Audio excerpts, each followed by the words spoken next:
She's with the Wellness. Renewal Wellness.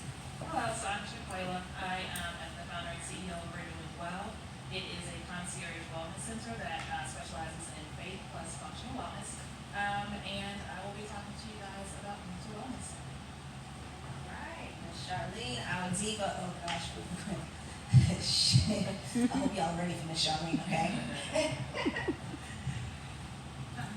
Hello guys, my name is Charlene Floyd. I am a personal trainer out of Thomaston, Georgia.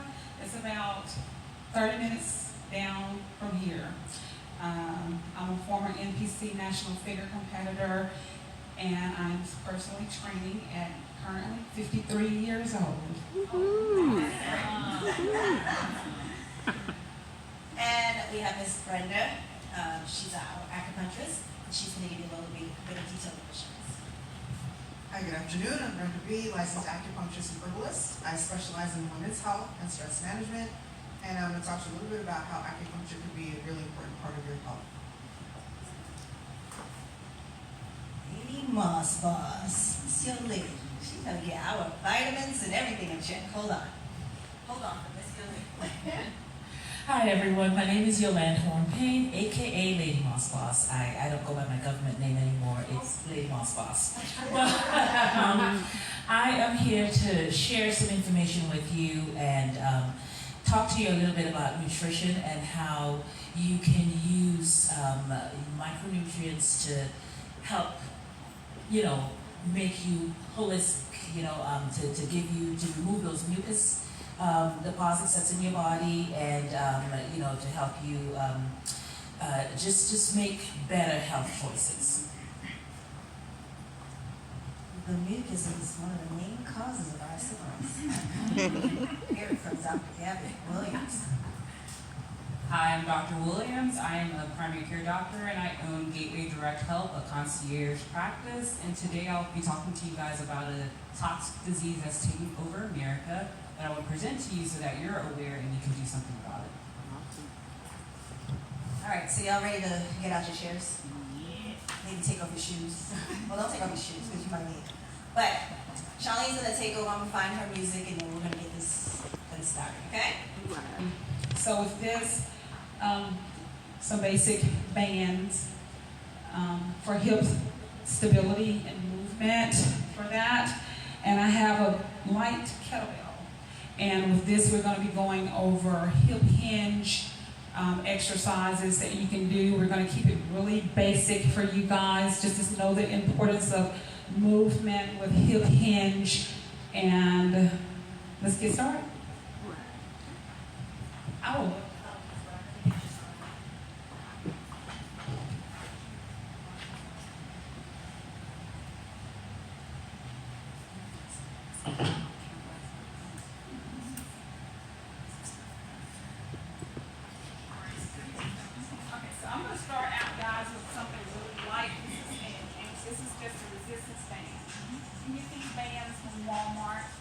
Work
you train with me, I'm gonna make it heavy.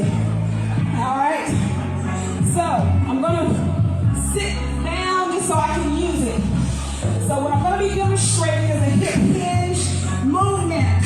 And a lot of people make a mistake with hip hinge movements. So you're gonna notice me engaging my hips back. Give me a second, I'm gonna sit this down.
right here. Can you come help me, please? Charlene, I gotta start with the 5 pound, okay? I can't start off with the 15 pound. Okay.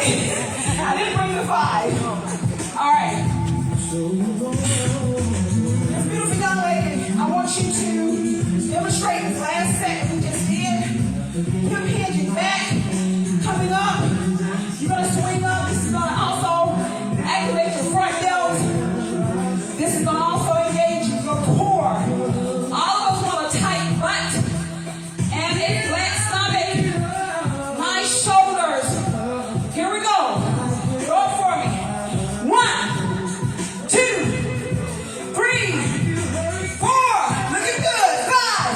Come on, girls. 6, 7, 8, 9, 10. Easy work. Thank you. Easy work. All right, guys. I'm gonna let this wisdom tell me how much longer I could go on for days talking about fitness. But I want you to make sure I let everyone know that age is not a factor. Okay? What I've noticed, the benefit of having a personal trainer is when you walk into the gym, you may be unfamiliar with a lot of the equipment. Don't get intimidated. I'm a personal trainer. This young lady I just met, she's also a personal trainer. Okay, and we are definitely needed in the gym. There's not an arena I can walk in that I will not find the access to teach you. Now, we want to talk about the need for weight-bearing exercises, strength training. Strength training is the gateway drug to health. This is no disrespect to modern medicine. I'm also a nurse, and I have been doing this for well over 20 plus years. I'm also a former NPC national figure competitor. So I've been doing this for a long time. I've had a right rotator cuff surgery. That did not stop me. I had facet joint injections for lower back pain. That did not stop me. Last year I had a torn hamstring. That did not stop me. Don't let anything stop you.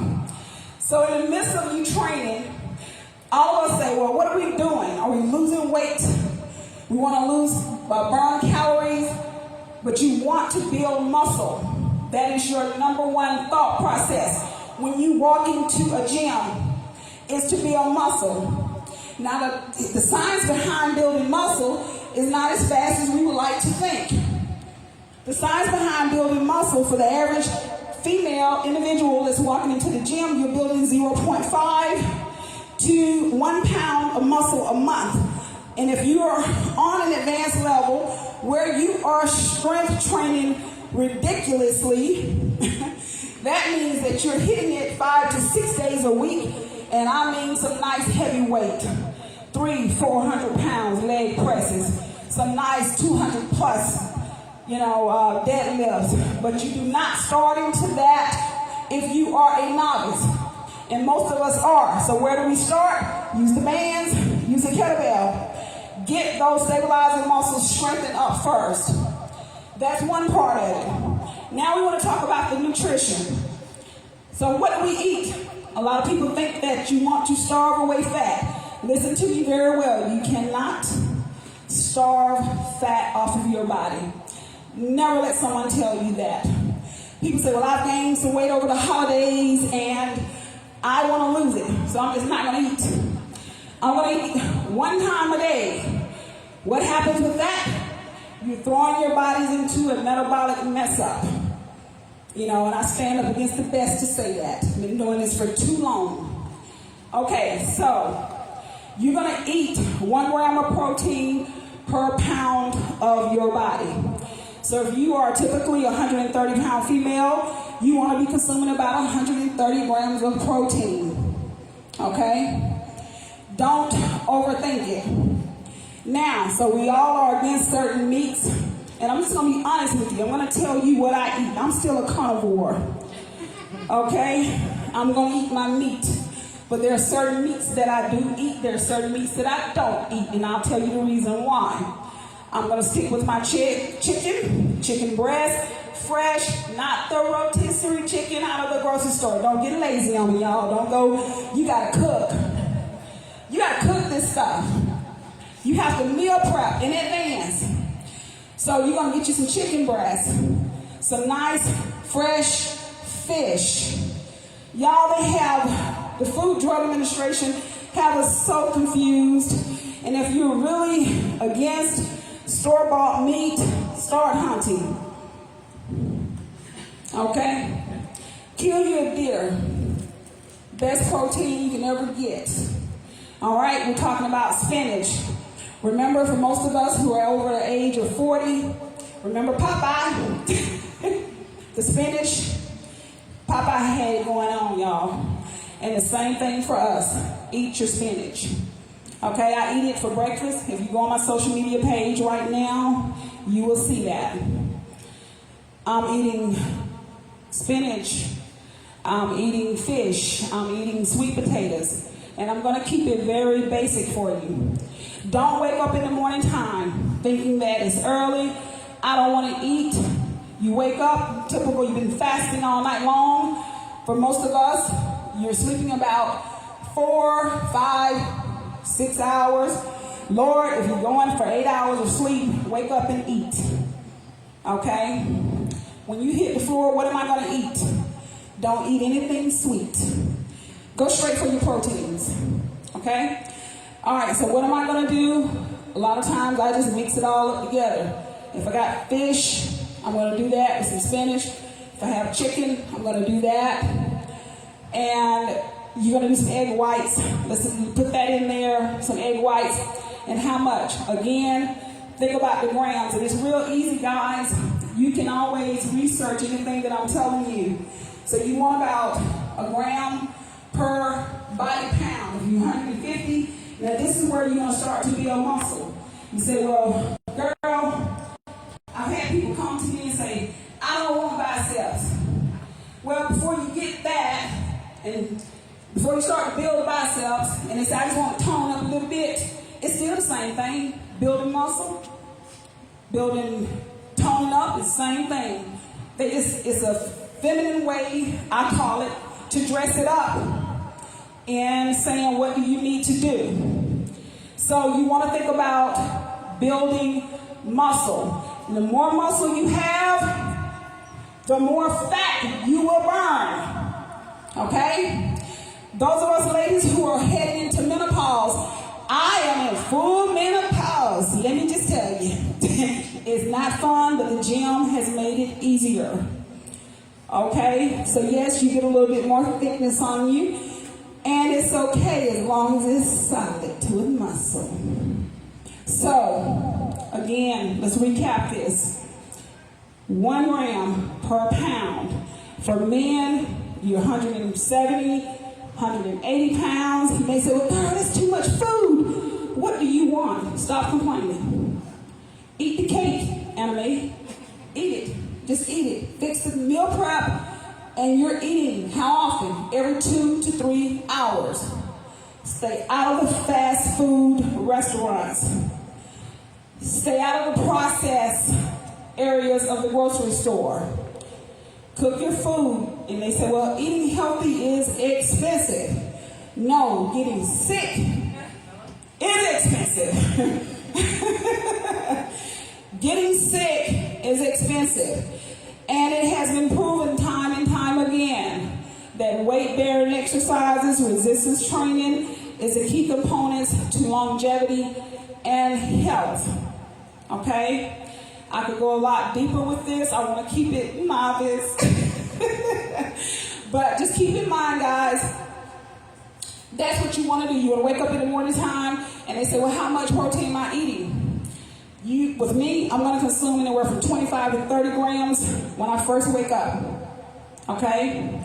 You do want to, that's the timing. Timing is everything. So they say, when do you eat your carbs? And what are healthy carbs? Stick with your sweet potatoes. You can't go wrong. Okay?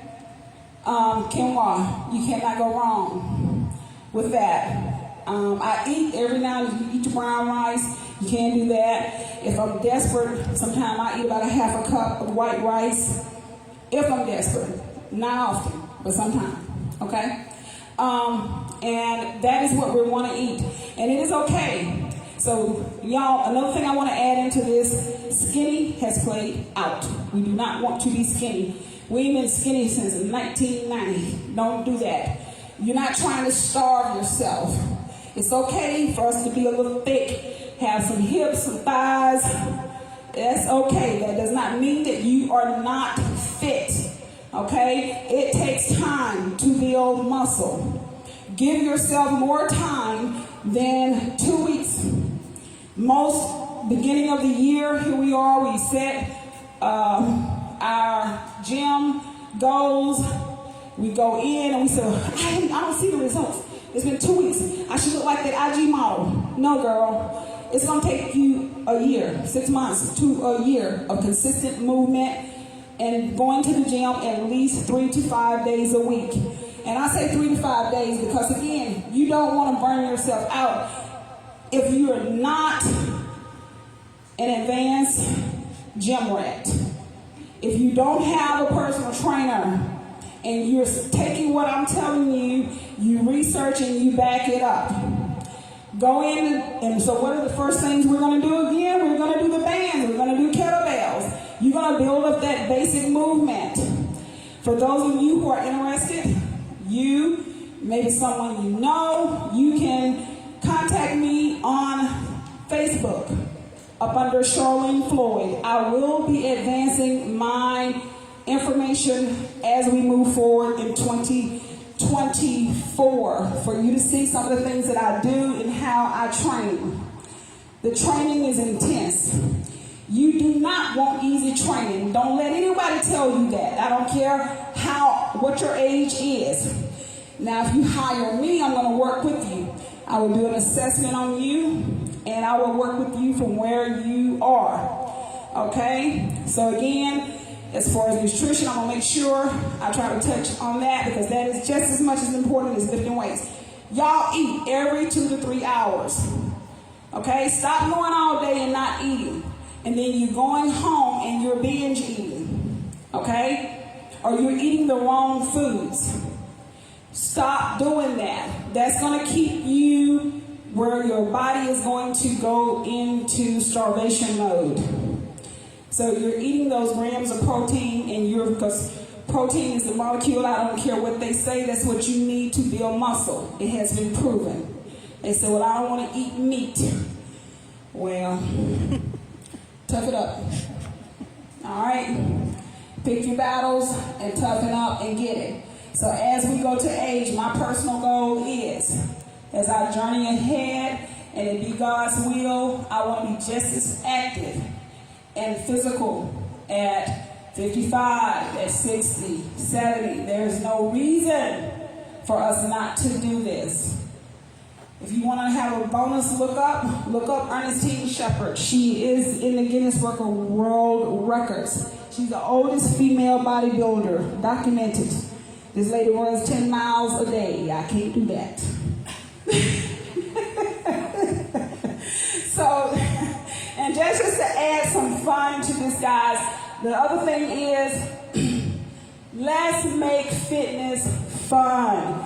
This is not like taking medicine. This should be fun. How do you make fitness fun? You've come find me. I will make fitness fun, okay? You will have a great time. You're going to enjoy it.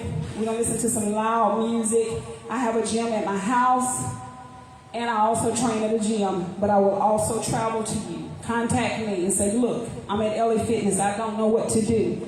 How can I get you to come up here and teach me? All you got to do is let me know, and I'll tell you how much I would charge to travel to you, to come to you. Okay? It's that simple. We are needed. This is 2024. I'm praying for a great year, for great health. Again, I love what you're offering, Wisdom, for the mind, body, and soul. This is also for our mental health. You stressed out, go to the gym. You can't sleep at night, go to the gym. If you're sad, go to the gym. If you're happy, go to the gym. No matter what, go to the gym. That is it, the gym. All right? Thank you guys.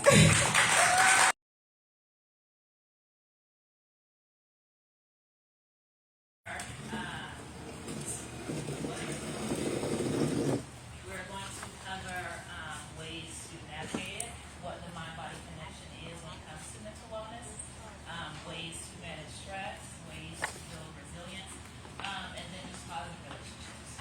Okay? So, I told y'all I used to teach.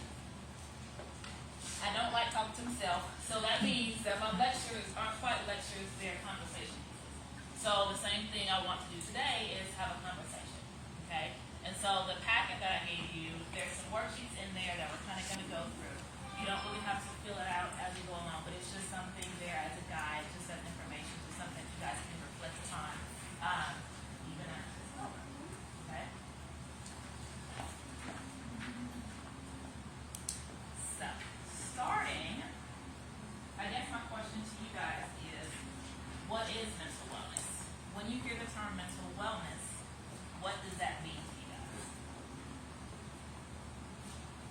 Peace. Peace. Happiness. Function. Ability to function. Okay. Emotional wellness. Okay. Very good. And then, what are your thoughts as far as mental health? Are you thinking that mental health and mental wellness are the same, or are they different? I think they're different. Okay. I think they have some differences. They work together. Okay. And one thing I typically do, what I forgot to do this go around, I like to always come to agreement that this is a safe space. There is no right or wrong answer. We're all here to learn and share from each other. So just keeping that in mind. So, mental wellness and mental health, they do share a lot of similarities, but there are some key differences. In the aspect of with mental health, it's usually thought of that there is some type of actual disorder that may be going on. When it comes to mental wellness, we're looking at a more holistic picture, and it may not be necessarily in the presence of an actual mental disease or disorder. And so if we think about our lives in general, some of us may actually have a medical diagnosis of a mental disorder, some of us may not. But I think all of us go to work, and I think all of us need a mental health day. And I say that from the aspect of mental wellness. So even though we're not officially diagnosed with an actual mental condition, that does not mean that we don't have something that's affecting our mental well-being. And that's where the mental wellness piece comes in at, because that's where the holistic piece side of it. Okay? So, let's see. If we look at the next page, we're talking about the gut-brain axis. Most people, lay people will say the gut-brain connection. If you're medical, you say the gut-brain axis. And we got a whole bunch of axes in the body, right? So keeping this super surface because it gets extremely complicated. What is the gut-brain? So what is the gut-brain axis or the mind-body connection? What does that mean to you? The brain influences the gut can influence the brain. Okay. So two-way street. Okay. What else? If one is not right, the other is. If one is not right, the other is not. That is very true. Carol? I've heard it said that some people refer to the gut as the second brain. The gut as your second brain. Yes. So that is a very common term for it. Sometimes you'll even hear me talk about it when I lecture about it, is the gut and the brain being besties. Because they communicate all day, every day. They talk to each other all day, every day about every single thing that you're doing. If you think about sometimes how you can have a thought, and if it's a good thought, you may feel good, you may see somebody walk in the room that you feel is attractive, you may feel all good inside. Or you may walk into a room, you may have a presentation, and you may feel absolutely nervous. You may feel your heart's pounding, all of a sudden your stomach starts rumbling. That's because your brain is talking to your stomach. And this pathway that it happens is a nerve pathway, okay? So I'm gonna throw a question out there. We're full of cells, right? Like we're made of trillions, billions, millions, a ton of cells, okay? We're also full of nerves, nerve endings. Where do you think the two places in the body that we have the most nerve cells, nerve endings?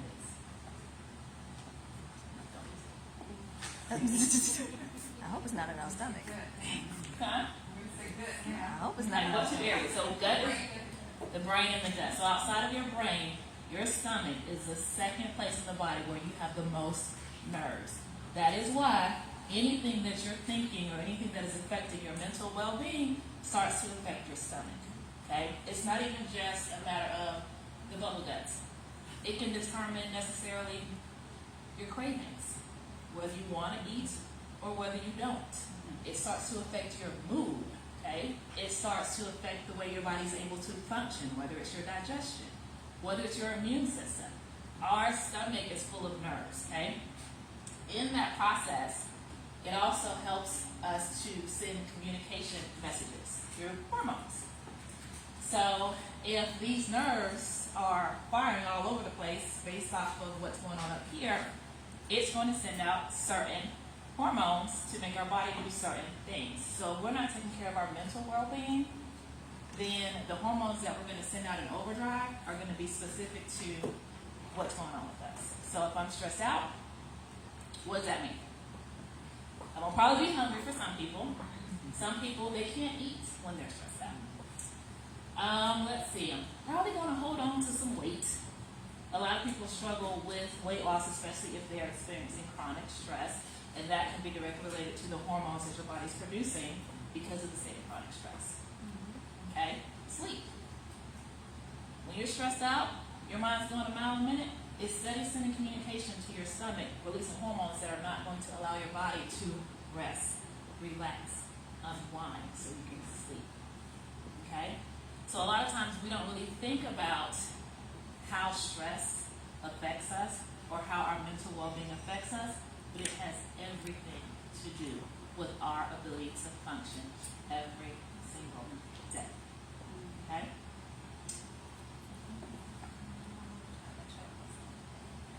And if you guys have questions or anything I'm saying, just throw them out there. That's fine, okay? So, you realize I'm talking a lot about stress. Mainly that's because that is the biggest piece of mental health. For most of us, most people can relate to being in some type of stress because guess what? We're always experiencing some type of stress. Some stress is good. Some stress keeps us on our toes. Some stress helps us with fight or flight. But the issue comes in when it's chronic stress. And that happens when we don't know how to acknowledge our emotions, when we don't know how to identify our stressors, when we don't know how to start to navigate those highs and lows. Okay? So, there is a page in your book that is a tree. That is called our worry tree. Okay? And this is something that I like to do as a visualization sometimes with some of my clients, just because it gets us to put pen to paper. It gets us to put our worries, our stressors in front of us so that we can acknowledge them, because if we can't acknowledge it, we can't even begin to address it. Okay? So, what are some of the things, because like I said, I think we all good working folks in here. What are some of the things that worry you guys? Anything? Work. Kids, work, Money. money, Running a business. running a business, absolutely, running a business. Getting enough sleep, absolutely. Because if you think about it, we can lay down, we can go to sleep. Are we sleeping? Is our body actually resting? No. That's why when we wake up, we feel tired. So, stress, worry, we got sleep, we got finances, we got work. When we think about the things that stress us out and we're putting them on our worry tree, then we gotta think about the things that either we can control or we can't. Because sometimes the things that worry us, the things that stress us out, we can control them, and some of them we can't. No matter how long you sit there and think about it, try to figure it out, try to make it work, it's outside of your control. Okay? So the journaling exercise is something that I like to do with my clients to where they're able to process what are things that are within your control and what are things that are not. And this is the area where you really have to be truthful with yourself. Because with some type A people like me, I'm going to figure everything out. And I'm going to get outside of the will of God, and I'm going to try and do it on my own, and then I'm going to drown myself, and then I'm going to say, okay, I'm sorry. So, we have to figure out what we can, what's within our control and what is not. Okay? The things that are within our control, what can we do to change the environment? And when I say the environment, I mean specifically that's related to you. Because if it's work, I can't change my coworkers. I can't fire you. I mean, I'm in a role, but I can't fire you. You get what I'm saying? So what can you do when it comes to work? Can anybody give me an example of what you can do within your control to make your work environment less stressful for you? When I go to lunch, just eat and not try to do work while. That part. Because a lot. So she said when she's at work, she's going to go to lunch and she's just going to have lunch. She's not going to take her work with her because a lot of us, especially if we're business owners, we're eating and we're working. We're doing business lunch. Or sometimes we don't eat. Or sometimes we don't eat, and we've already been told not eating is not the way to go. Okay? So, exactly, that's one thing that is within her control that she can do to try to minimize her stress. Somebody mentioned family. We all got family. So, what can we do within our control to lower our stress in certain situations? We just went through the holidays. Some folks don't like to go around. Some folks on holidays because they don't want to be bothered. Okay? What can we do to still be able to engage with others because we need relationships, we need community? What can we do that's within our control to lower our stress when we're dealing with family? Boundaries. Boundaries. No. No is a beautiful word. Okay? The key is learning how to say no. Because you can say no, you can say it firmly, and you can say it respectfully. Now, if they don't receive it that way, that's a personal problem. They may have to listen. But as long as you are coming from a good place, and I think we're all adults, we get what I'm saying. As long as you're coming from a good place, saying healthy is no. Saying no is healthy. Okay?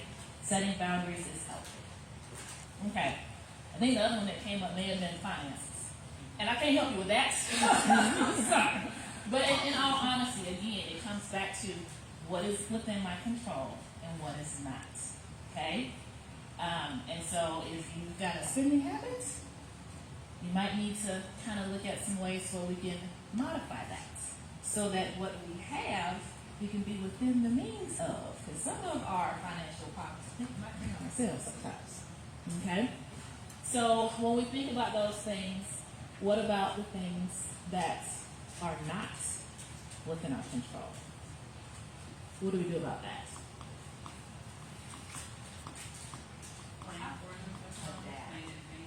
You can plan.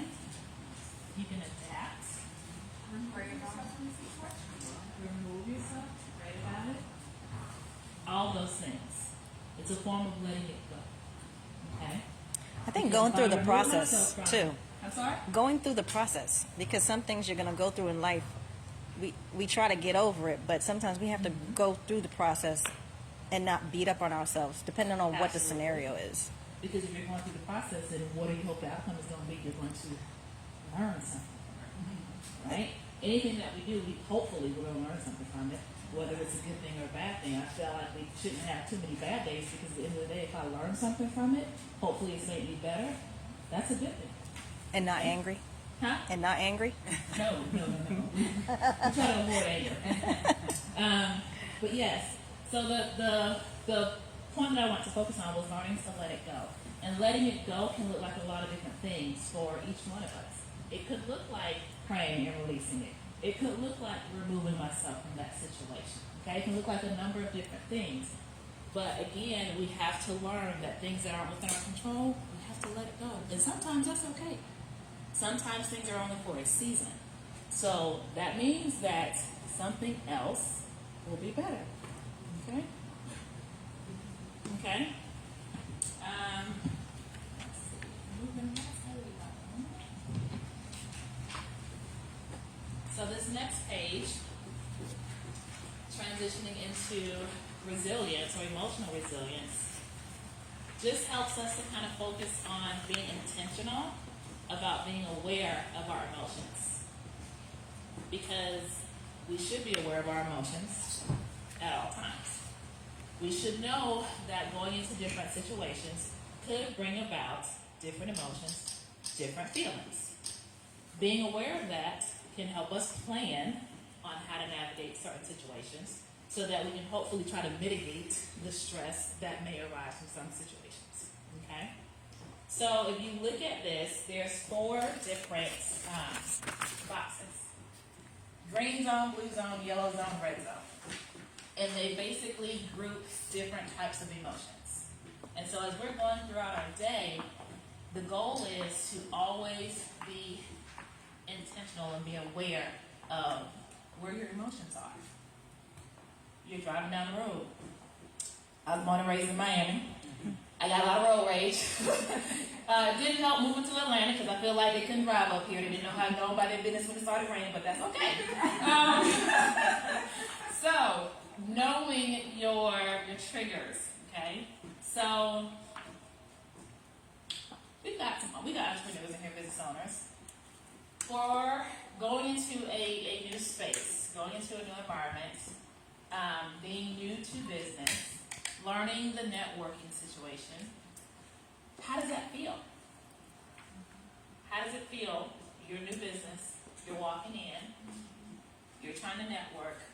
What are your emotions going to be like? Yellow zone. A lot of nerves. She said what now? Yellow zone all day. Yellow zone all day. So anxious, confused, excitement, frustration, nervousness. Okay? So when we think about that, if we're anticipating it, because again, I said some of our emotions we can kind of know that we may experience, what can we do to try to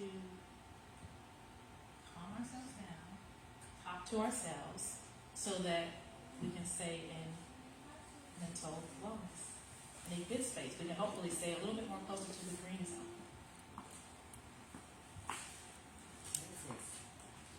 Meditation.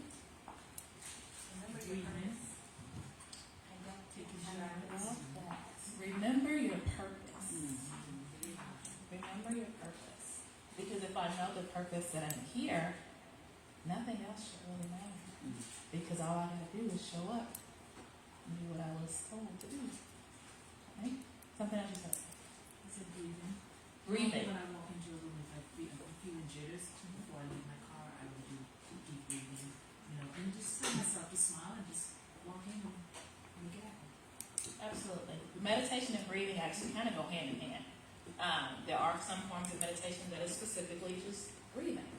I will say for me, coming into here, it was meditation. I turned my music on and I just drove and relaxed. Didn't want to talk to anybody, just getting into my zone because I know that I had a purpose to do, and that was to speak on mental wellness.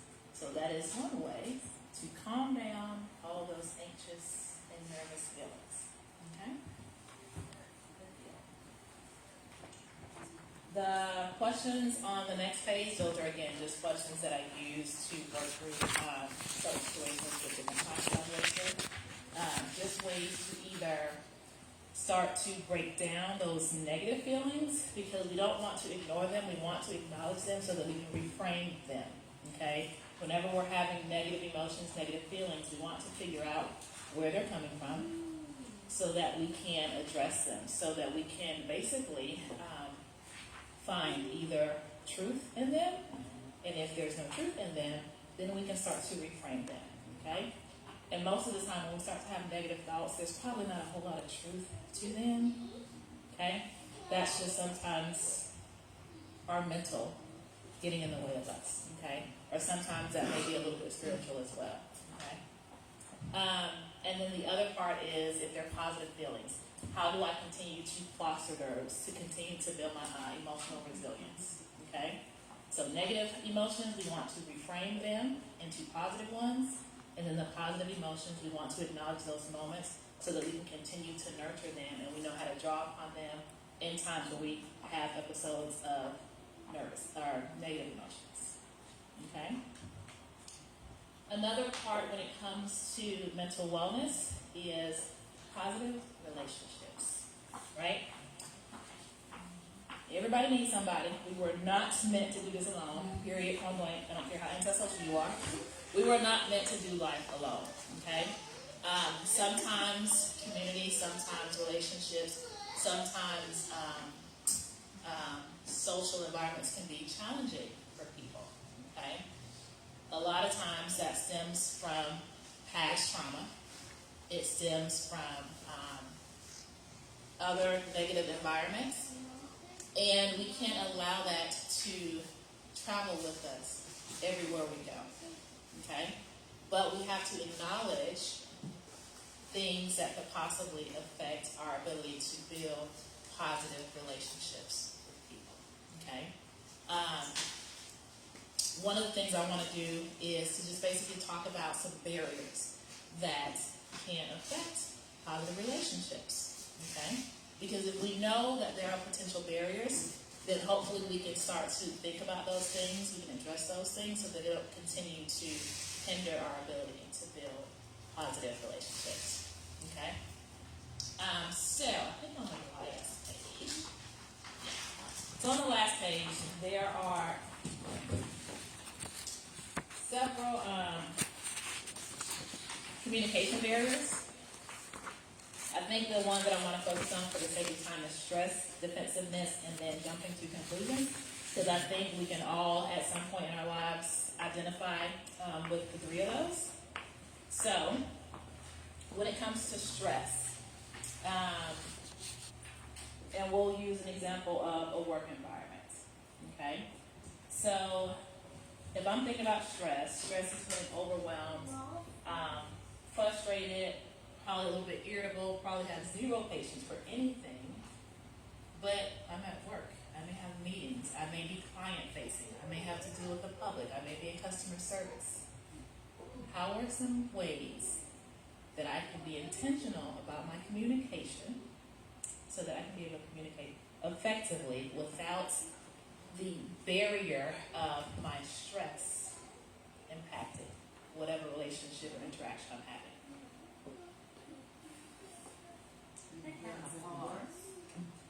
Before you speak, before you react, take a pause so that you have that little time to think about what you're going to say before you say it.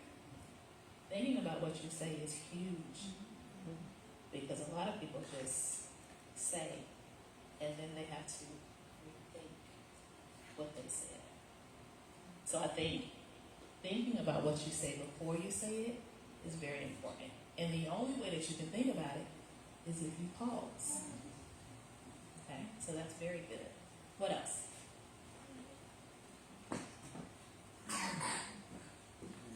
Staying present and putting yourself in the other person's shoes, and then that way you can kind of control what you say better, so that because you can kind of feel where they're coming from before you get to their level. Absolutely. So thinking about that other person, thinking about their perspective, maybe how things are coming across to them, maybe how they're feeling before you actually say what it is that you were thinking. Okay? What about defensiveness? So when we look at defensiveness, that's reacting protectively to a perceived threat or criticism. So I mentioned earlier that we just made it through the holidays with family.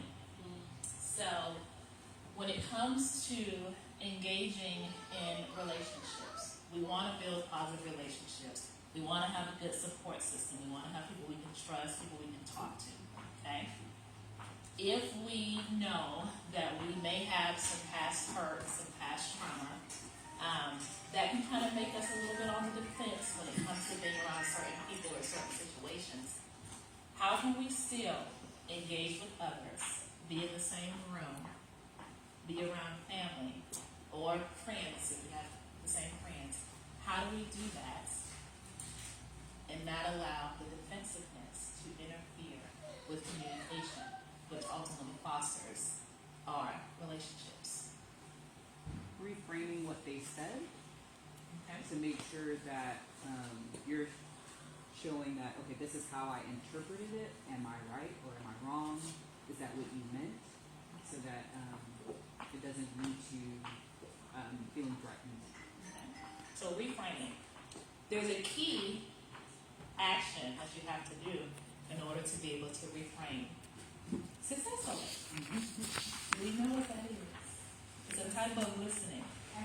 Active listening. So sometimes, because we're on the defensive, we're listening to respond. So I'm not receiving anything you're saying because I already know that I'm ready to respond to the first 3 words that you said. And I done missed the 10, and that's where the bulk of your message was. Okay? So taking time to sit and listen actively for the simple fact that you can reframe, you can ask clarifying questions so that you can make sure that you're understanding what they're saying and that you're not responding defensively or responding from a negative place. Okay? Anything else? I said build the triggers. You know, being in those situations sometimes, if it's that stressful, if you're around someone who is constantly triggering you, sometimes you have to just avoid the triggers, even if you're in the room with them and you're engaging with them. Just avoid the triggers of it, because if you know that they can say something that can trigger you into an anger, you know, you avoid the triggers of it. That's absolutely true. And that again goes back to knowing your emotions, thinking about those situations, and preparing yourself mentally for what you're going to be around so that you know, okay, I've just seen so-and-so, so I'm going over here. Talk to this person because I'm going to stay over in my happy zone. I feel myself working over there to the yellow zone. I don't want to go over there. So that's absolutely right. So just being aware and acknowledging that you still have certain feelings and that the best thing for you in that moment is to just remove yourself or avoid those situations. Absolutely. Okay. So, assumptions and jumping to conclusions. Because I think we can all say that at some point in our lives we might have assumed, we might have jumped to conclusions, and that may have interfered with a potential relationship that we might have been able to build with someone because we weren't in a good headspace at that time. So, what can we do to try not to assume, try not to judge a person or a perceived action or a perceived comment, so that we can make sure that we are, from our part, doing what we can to continue to build positive relationships with any type of interaction that we're having. So one thing I realized is that so with text messages, they say like 90% of communication is nonverbal. So sometimes you'll read a message, and you're like, wait a minute. But then if you read it out loud, maybe once or twice, it kind of like, oh, maybe it's not what I thought. So Absolutely. Absolutely. And I was hoping somebody brought that up. Because it's black and white. It can't talk back to me. So you can send me 5 words, I guarantee you I can come up with a million things that you said, that you meant from that. Because automatically we can start to form assumptions. And depending on, again, where we are in our own emotions, that text could have been completely innocent. But if I'm not in a good space, if I'm stressed out, if I'm frustrated, I can misinterpret, I can assume, I can misjudge that particular message and possibly respond based off of my unhealthy mental state at that time and potentially have a negative impact on that particular relationship. Okay? So, keeping in mind with our mental wellness, keeping in mind with making sure that we are finding ways to identify our stressors and reduce them, keeping in mind our emotions at all times. Where are our emotions? What are we feeling as we go throughout our day? So that we can think about that when it comes to our interactions with people, because every interaction is a possibility to form some type of relationship with someone. Okay? Whether it's just an acquaintance that you share a word with, whether it's something that you build, something longer. The majority of us in here, I think, are business owners, networking, and things like that. So we have to be mindful of the face that we're putting forward, especially when it comes to engaging with others, because if we're not in a good headspace, we could potentially put a bad taste in someone's mouth when it comes to trying to build relationships. I think that is the gist of my activity. There is a sheet on the back. There is a QR code for you guys to use to connect with me. There is all my information as well. Again, I am Shahela from Renewing Well, and thank you guys for allowing me to speak with you.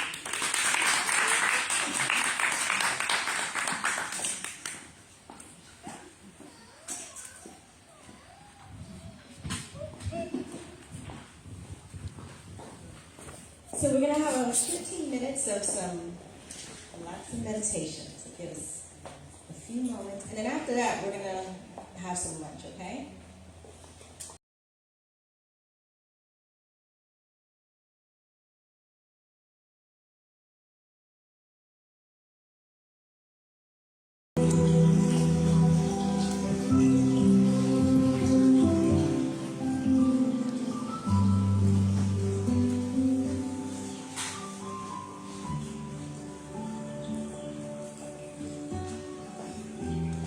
Okay, so I'm going to guide you through two different meditations. The first one is really more for reducing anxiety. We talked a little bit about how we have anxious moments and we want to reduce our stress. And it's called box breathing. It's actually what the Navy SEALs use when they're in an anxious situation and how they have to calm themselves down. So what I want you to do is just visualize a box in front of you, right? Up, across, down, and across the bottom. You can keep your eyes open, you can close your eyes either way. Typically when we meditate, we close our eyes so that we don't have distractions, so that our minds can stay focused on being still and being quiet and clearing our minds. And that's really what meditation is. It's just finding a quiet, still place where our stress hormones, our cortisol, our adrenaline, all that can settle down so we can quiet our minds, and that will help to quiet our bodies as well. So the way box breathing works is it's a count of 5. We're going to inhale up the square on 5, and we're going to hold our breath across the top for 5. We'll exhale down the side for 5, and then we'll exhale. We'll hold our breath again across the bottom for 5. Okay, we're going to repeat hold it in 1, 2, 3, 4, 5, exhale. 2, 3, 4, 5, and hold it. 1, 2, 3, 4, 5. Inhale, up, side square. 3, 4, 5. Hold it across. 1, 2, 3, 4, 5, and exhale down. 2, 3, 4, 5, and hold it. 1, 2,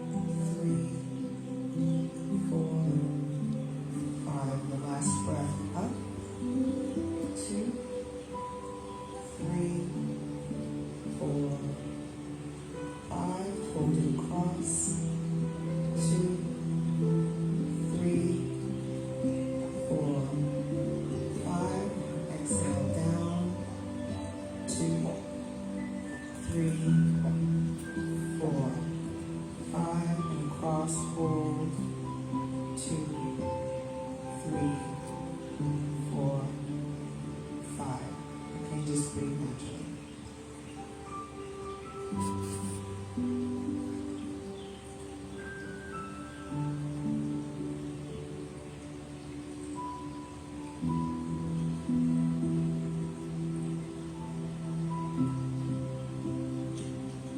Breathing is a really important part of meditation.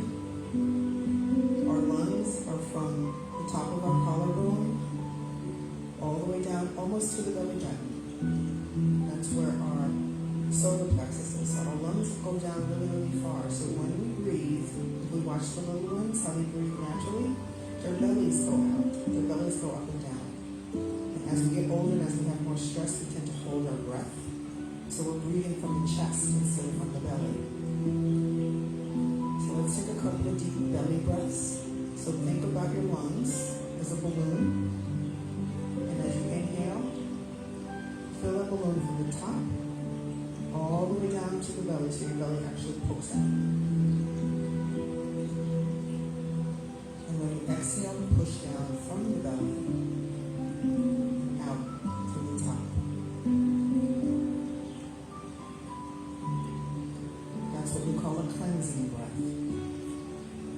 Breathing in from the top of the lungs, all the way down to the belly, and then exhaling from the belly back up. Also important to breathe through your nose. When we inhale through our mouth, it tells our body that there's an emergency. It has an opposite effect. So we want to breathe always, inhale especially, in through the nose. You can exhale through your mouth. That is soothing and calming.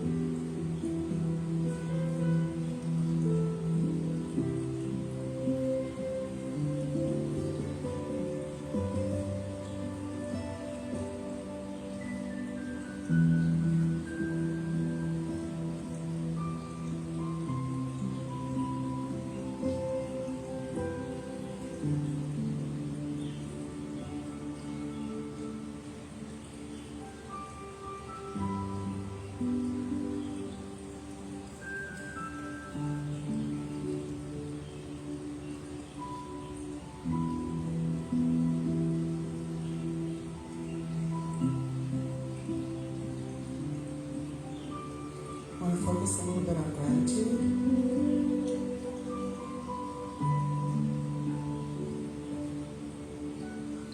First, let's breathe in gratitude for ourselves.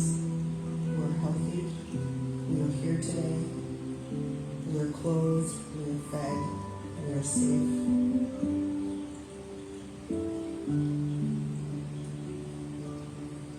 We give gratitude for our lives.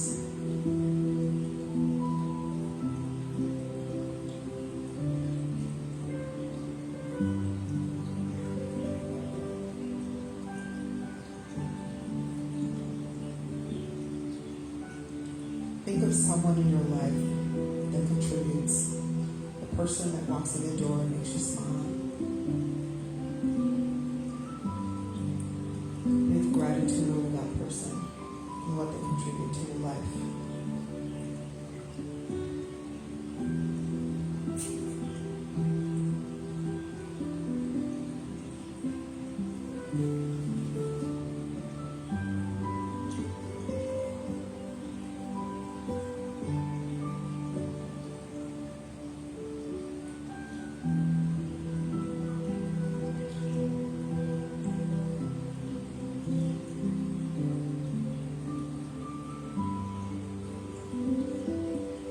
Think about someone who causes you a little bit of distress.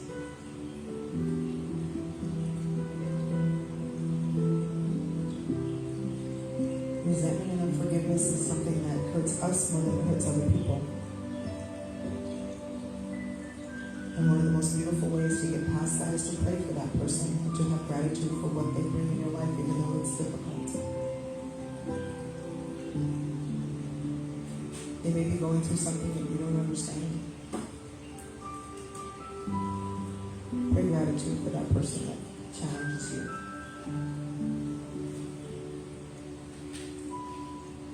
Pray for them to have peace in their lives. That they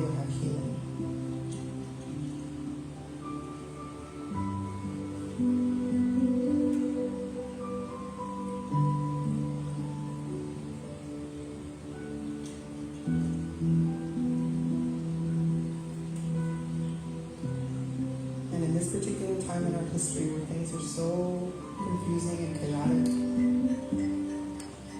and very anxious.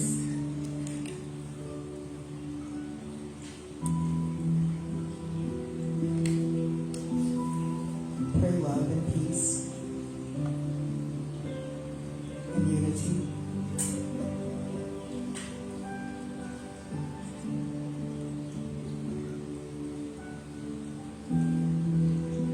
Release those things as we were told, the things that we cannot control.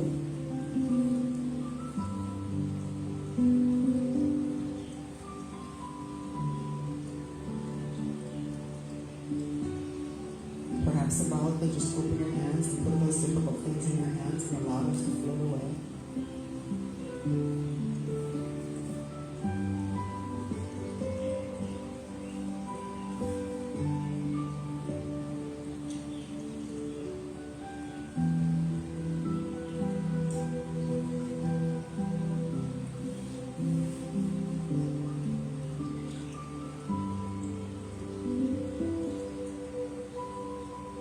Let's take one more deep cleansing breath from the top of the lungs. Put your shoulders back. Allow the lungs to fill completely all the way down to your belly.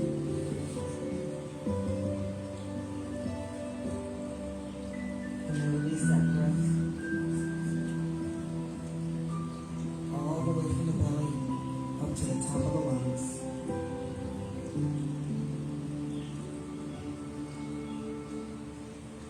And when you're ready, just open your eyes.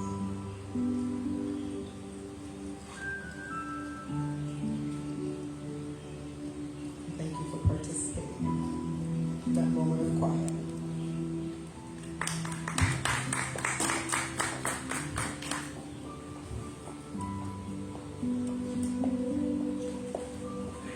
Everybody relax? Should I turn the lights back on or everybody ready to go? All right. So, let's take a few minutes and get something to eat. Then we'll come back to it all.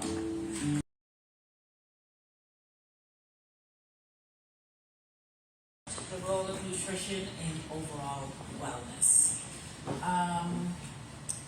I just want to preface everything that I'm saying to you today is for educational purposes.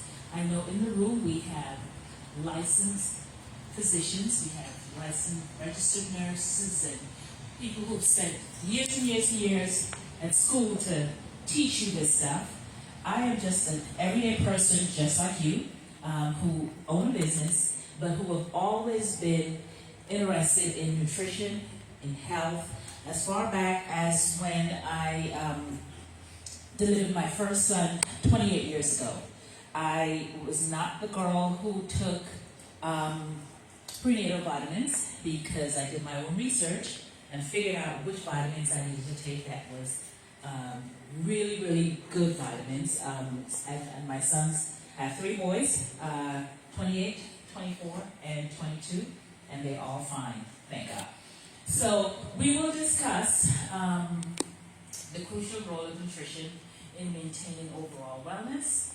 We'll explore nutrition facts. We'll talk about tips for healthy, balanced diet, and we'll also talk about the micronutrients like sea moss, as I mentioned before.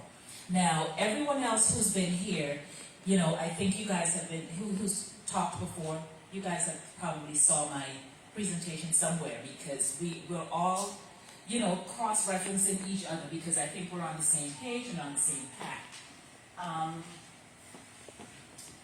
Why is eating healthy food important? Can anyone help me answer that? Why do you think it's important? I didn't hear.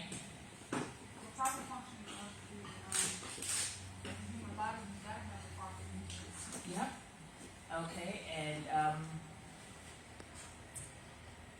eating healthy food is important because it provides the nutrients that the body needs, period. What we had today for lunch is a great example of what and how we should be eating. nutrition and physical health. So nutrition is totally essential for growth and repair. My personal trainer, I know she would agree with this. We work out, you know, we need to repair those muscles that we're building, and nutrition is key and important for that.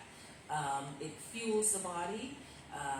You know, you have examples of good carbohydrates and proteins and fats and vitamins and minerals and water. Helps us with a balanced diet. It's also good for mental health, right? As Doc just told us, you know, our gut and our brain, you know, work hand in hand, right? So we need to feed our bodies, you know, with nutritious stuff so our brain can tell us what we need to do. Micronutrients contains vitamins and minerals that impact mood and regulation, right? Gut-brain connection. You guys heard about that, so I'm not even going to go into that because that was a whole discussion right there. Okay? Some of the key factors for making good, informed food choices. Nutritional information. See, like right up here, when you're purchasing stuff, we need to make sure that we have good understanding of what's in the items that we're purchasing. I'm a firm believer of either planting what you eat, eating fresh, and my mantra has always been, fresh is best.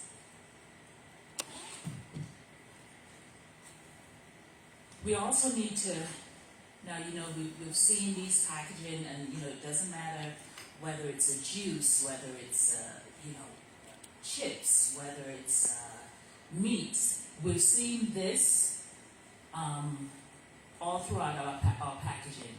We need to read the ingredients. And I'm going to share with you a website or an app that you can use. Hang on one second, I'll give you the name of that app in a second, that you can scan when you go to the supermarket to shop. You can scan anything that have a barcode on it and you'll know exactly what those ingredients are. It's called Yuka, Y-U-K-A. It's an app.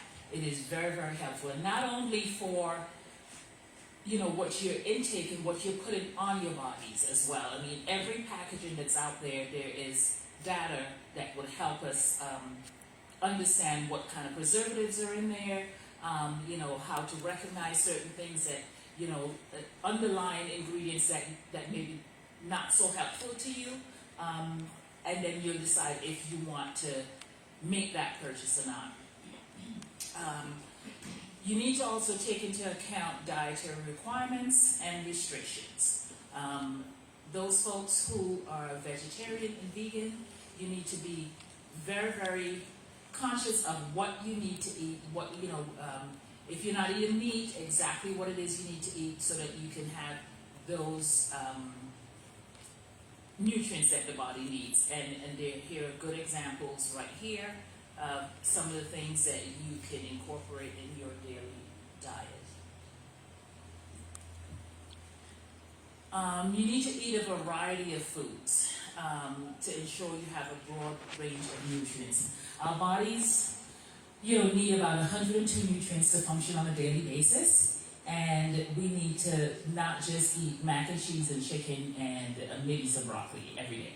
You know, a good variety, a good range will help us get all of those nutrients that the body needs to function. As we get older, you know, the body just can't process the foods that we eat, and some of the foods that we purchase don't have those nutrients because of transit times. So that's why I am a big believer of saying, if you like salad, plant a salad garden. It doesn't take much to do that. Plant it in a bucket. You don't have to dig your ground up, you know, to do that. And you'll get the best of what it is you need. If you like tomatoes and cucumbers, plant that. Limit your processed foods. include fruits and vegetables that are filled with minerals and antioxidants. Of course, you need to stay hydrated. That is so key. Water, water, water. Meal planning, you guys heard about that. So a lot of my presentation you've heard before. I'm just going to reiterate, some of it.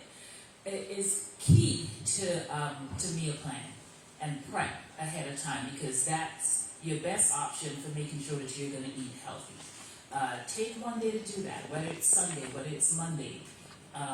Do your shopping and plan it out. Even if you're not planning your recipes out, the basics would help.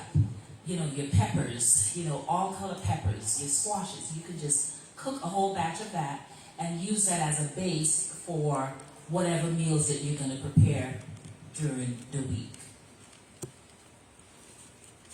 Portion control. Again, I'm a firm believer of this. You can't eat a full plate of everything. You should have 80% of vegetables, or carbohydrates, I should say, on your plate, and 20% meat. It is just a good ratio to have. And you can get your vegetables from spinach. Charlene, I know you talk about spinach. You see I got spinach in my, so you guys know that, we feeding off of each other here. We're learning some of the same things and sharing some of the same things, right? You also will get, carbohydrates from your fruits. And if you wanted to add sweet potato to that, you can, as well. That actually is one of my plates, and some of these pictures that I'm showing you is what I personally do at home. Your food sources. You need to understand where your food comes from. That is really, really key. You need to, sometimes we hear the word organic, and we really don't know, is it really organic? I don't know what's the rationale behind, saying that things are organic. But, like I said, grow what you eat. That to me is organic. If your soil is healthy, you will grow healthy fruits and vegetables and less transit time, and you will be eating stuff that has just totally good, wholesome nutrition. We talked about this before, about variety and balance. Again, you see that picture that I have here. That is mine. That's how I prepare. That's how I plan. I mean, when I'm going out, when I start my day, if I get up at 7, I eat within an hour of rising, and I eat every 3 or 4 hours. So I eat 4 meals a day. I don't look at it anymore as breakfast, lunch, and dinner. I just eat 4 times a day. I try to keep my portions, totally controlled. I weigh my stuff. I make sure my, whatever is in my containers, it's on that 80-20 rule. And like I said, that's what works for me. Okay, some tips for selecting and preparing healthy foods are, again, we talked about that, right? Pay attention to nutritional labels. It is key. If you can't recognize and you can't pronounce the words, leave it alone. Choose healthy cooking methods. Stay away from the fried, grilled. If you have a air fryer, that's very helpful too. Fresh foods. I can't stress that enough. And I know a place that I'm going to recommend, because the place that I have a relationship with, it's a farmer's market called Atlanta Harvest. It's in Ellenwood, Georgia. They plant their stuff on the premises. They have about 10 acres, and they also have another farm in Middle Georgia. It is a great place to find really good, healthy foods. Sometimes if you want greens and they don't have greens in the bins, they will actually go to the field and cut those greens for you. So it comes directly from the earth. So I can't stress that enough. You got to just know your sources. I'm not saying that, DeKalb Farmers Market don't have fresh, but you have to understand they don't have land that they planted in behind the building, where they sell it to us, right? There's transit time. And the longer the transit time is, the less nutrients that we're getting from these things that these foods that we're buying. And pay attention to the color of your vegetables when you buy them. They need to be fresh. When you cook them, you don't cook out all the nutrients. You still need to have a little bit of crunch to it. That is very helpful. This I learned recently. There is a glycemic index, and why is that important? Our pancreas and just the channels and our digestive process our foods in a way that it should be not taxing to, especially the pancreas. People who have diabetes and things like that. If you look at, and I can't blow this up, but if you look at some of this, and I said I will make sure you guys have this presentation. Stay within this zone right here. The numbers that's attached to the foods that we're eating, if you stay within lower than 55, you're not going to tax your pancreas. It'll process the foods without any heartache. Okay? Here, again, I'm showing you examples of eating healthy foods. This is a salad right here with chicken, lettuce, tomatoes, but there's blueberries in here, there's tomatoes in here. I mean, really good, wholesome food. Again, other examples, all right? Good, lean meat, grilled chicken, not fried, and good, wholesome salads and mixed vegetables.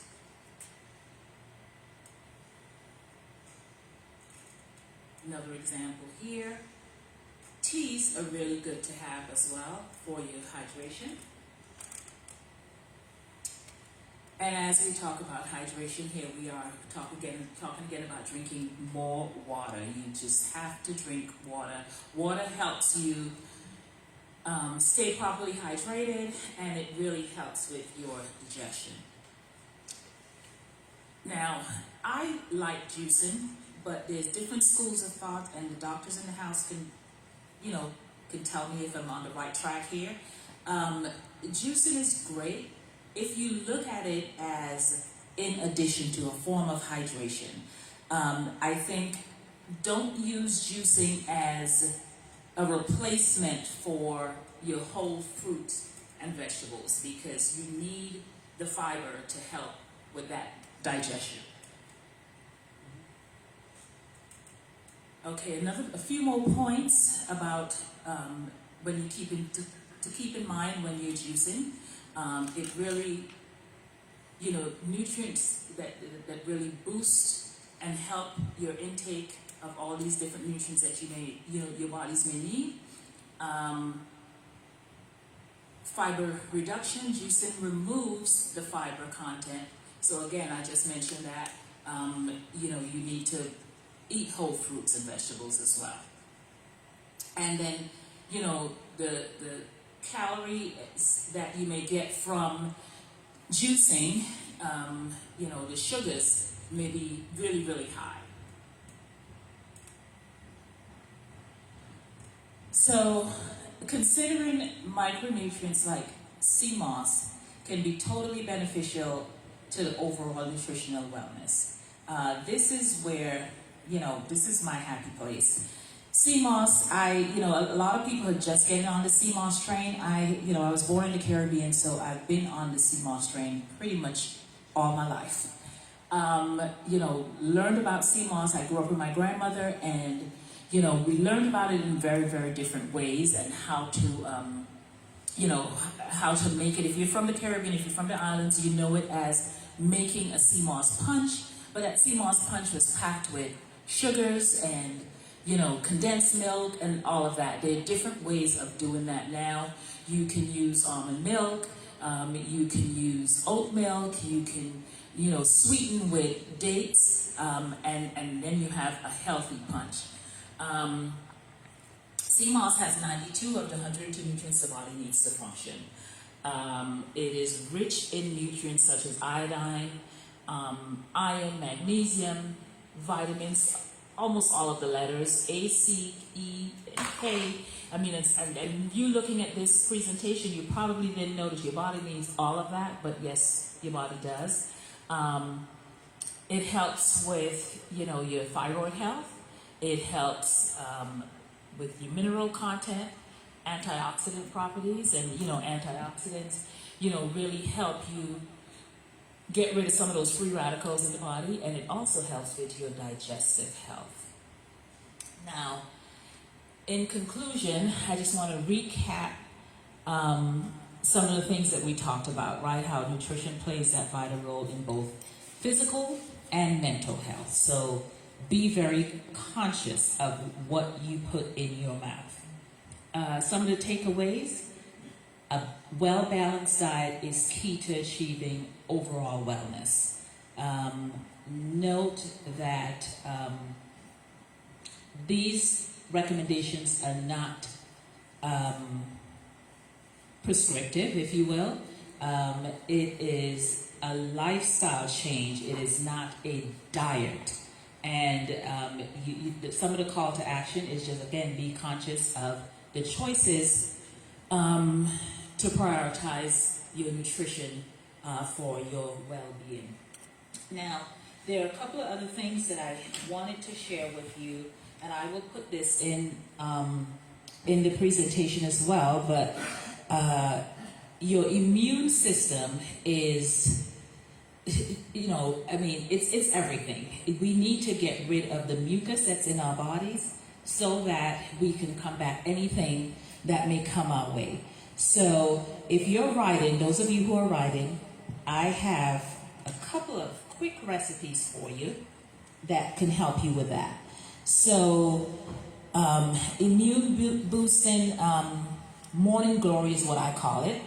You need 5 pounds of carrots, 5 oranges, 5 golden beets, 5 lemons, 5 apples, a handful of turmeric, handful of ginger, and 10 to 15 strawberries. That is such a really good immune booster, especially at this time, we're in the winter months. Another recipe that's good for colon cleanse is pineapple, ginger, and lemon. And then I have another one: 2 large red beets, 2 long carrots, 2 apples, 6 celery stalks, 2 limes, 2 pieces of ginger. It really supports, acne, health heart, high blood pressure, constipation. It is good for your immunity as well, your eyes, your liver, your spleen, kidney, pancreas, and your digestive tract. What I would like to do at this time is have you guys, I'm going to come down to my table and have you guys taste some of the beverages that I have. I have sea moss gels and I have sea moss beverages. I have pineapple ginger, that is good for your digestive. I have a lavender citrus, which is infused with lavender tea and butterfly pea tea, packed with tons of antioxidants, and it's also good for your mental clarity. And I also have a hibiscus, and the hibiscus is good for your cardiovascular health. It helps lower your blood pressure. It helps lower your cholesterol. The pineapple ginger there's no additional sweeteners in that. It's pineapple, ginger, and sea moss. Everything I do is with sea moss. And the other 2 is sweetened with raw organic cane sugar. everything that we eat, all the sugars are processed, no matter what, right? But it's the least processed sugar, raw organic cane sugar. So I'm gonna have you guys come and taste instead of doing that full demo that we were gonna do. We're just gonna have you taste what's already made for you. Thank you for your time. Thank you for listening. And at the table, if you have any questions, I'll be more than happy to answer. And there's all of my social media platforms where you can find me.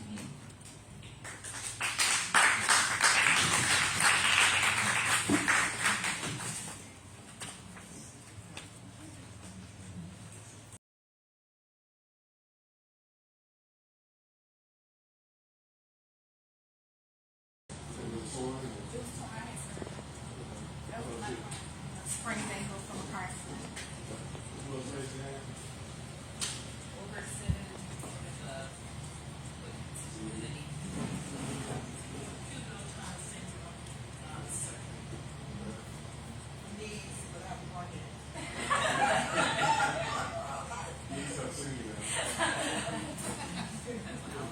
So, yeah, so all of those are conditions that I see regularly. See a lot of backs, a lot of shoulders, a lot of knees, a lot of necks from time to time, a lot of elbows for like what's called tennis elbow and golf elbow. So they're common. There are multiple reasons why people come in, car accidents, like you mentioned, with your ankle sprain, sports injuries. So I see a lot of football players, basketball players, and things like that. And when they come in, so what I usually do is a quick evaluation. Well, not necessarily quick, so it may range anywhere from 10 to 20 minutes. The knee evaluations tend to be the quickest because those special tests. So physical therapy we do is called special tests. So we don't take MRIs or X-rays. We don't take MRIs or X-rays like the chiropractor might do. We don't use imaging necessarily. If you bring your imaging in, we can help you look at it, but we don't do our own imaging. It's not within our scope of practice. So we do what's called special tests, where we look at the joint, the muscle, and based on certain movements and what we're trying to do is kind of recreate your pain.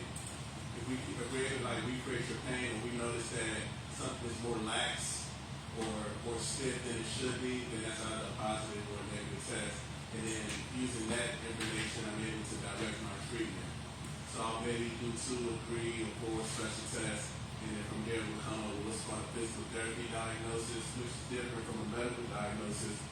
Usually a physical therapy diagnosis is lack of range of motion, increased pain, stiffness, things like that, lack of muscle strength. And then our goal is to get the strength up, get the range of motion where it needs to be, get the pain down, and we do all of this without pain medication. So we work closely with a lot of pain clinics. So if you go to a medical doctor and let's say they prescribe you a muscle relaxer or a painkiller, sometimes based on how the medical doctor kind of sees those things and their thought process or their schooling, then they'll decide whether they think you're an appropriate candidate for physical therapy and things like that. Has anybody ever heard of a condition called sciatica? Yes. So what do y'all know about it? Extreme pain.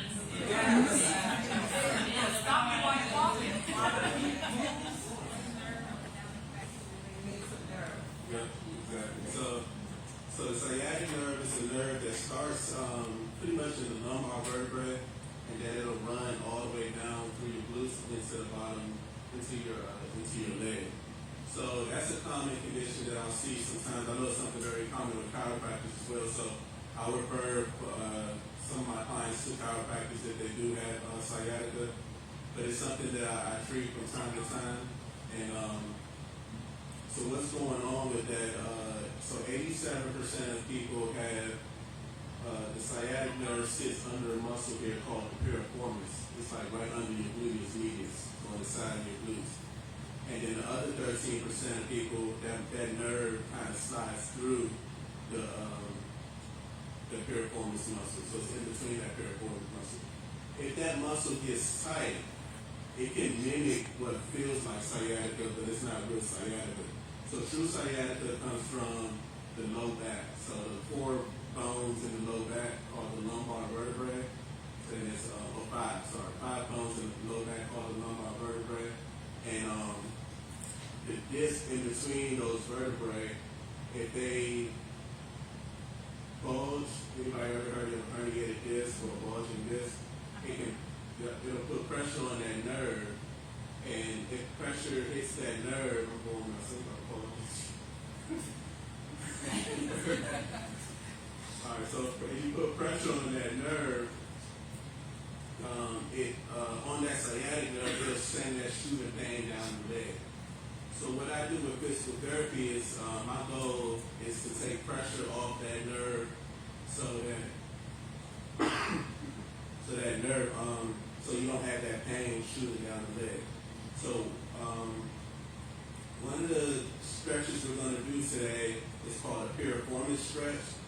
So it doesn't solve that sciatic issue, but it helps treat one of the symptoms, which is that shooting pain down the leg. So what I want everybody to do is take your right ankle and put it over your left knee. Pull your knee up as you lean towards that top foot. You should feel a stretch here in this muscle called the piriformis muscle. And what I have my patients do is kind of hold that stretch for about 15 seconds or 30 seconds based on the symptoms that they're showing me on their pain level. And we'll do that in 3 to 5 reps. So we go ahead and switch legs. So if you're ever, and there's a few ways to do this. So the way I'm doing this today is just sitting. So if you're at your desk and you feel like you need to stretch out that nerve, you just go ahead and put that ankle over the knee and then lean into it so you feel that stretch. And if you notice that one side is tighter than the other, that's completely normal. So all of us are asymmetrical. We have more organs on one side compared to the other side. So it's totally normal to have more tightness on one side versus the other. Good. So there's 2 other ways to do this stretch. So if you're laying in the bed, I won't do it today because I don't want to get on the floor. But if you're laying in the bed, pretty much what you're going to do is here, and then you just pull that knee towards you like that. And that's another way you can do the stretch. And then the second way, the third way you can do that stretch is if you have like a table that's this high, you will put your leg on top of that table like this, and then lean into it that way and get that stretch in. So you can either do it sitting, laying flat on your back, or standing to get that stretch, that piriformis stretch. All right, so when y'all feel tension, where do y'all tend to feel the most tension at? Let's say, upper traps. Perfect. So the next stretch we're going to do is what's called an upper trap stretch. So what everyone's going to do is take your left hand, put it behind your back, and then you're going to take your right ear to your shoulder, tuck your chin in slightly, like you're trying to make a double chin, and then pull your head towards your ear. And you pull that stretch right here in that upper trap. So this is a really good stretch for releasing tension in that upper trap. Yeah, if you're like me, you carry a lot of your tension and stress from your kids and whatnot in your upper traps. Let's switch sides. You take your right hand, put it behind your back, tuck that chin in a little bit, take your left ear to your left shoulder, and pull down.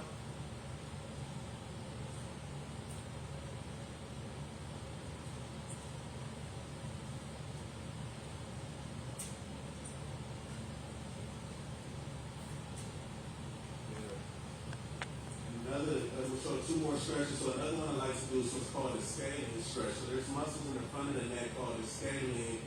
Most people have never stretched this muscle before. So what you're going to do with this stretch is you're going to take your hand, both hands, pull on the inside of your collarbone. Take your right ear to your right shoulder. So pulling on the left side, on the left inner collarbone or the clavicle. Take your right ear to your right shoulder. And then you're going to look portion left. You're gonna feel this standing muscles here stretch out. It'll go into the upper trap a little bit, into another muscle here called the SCM, sternocleidomastoid, which is responsible for turning your head left and right. And I usually hold this stretch for about 15 seconds. I'll do 3 to 5 reps, or 30 seconds for 1 to 3 reps. And let's do the same thing on the opposite side, pulling down on that right inner collarbone, taking your left ear to your left shoulder, and then looking up to your right.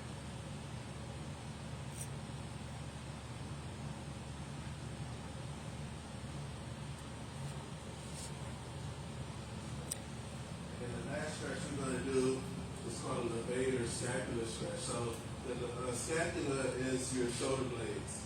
So pretty much the muscles that are responsible for shrugging your shoulder blades up and down. So what you're going to do is take your nose to your armpit, put on your armpit flip, and then you're going to pull down so you feel that stretch in the back of your neck going into your shoulder blades.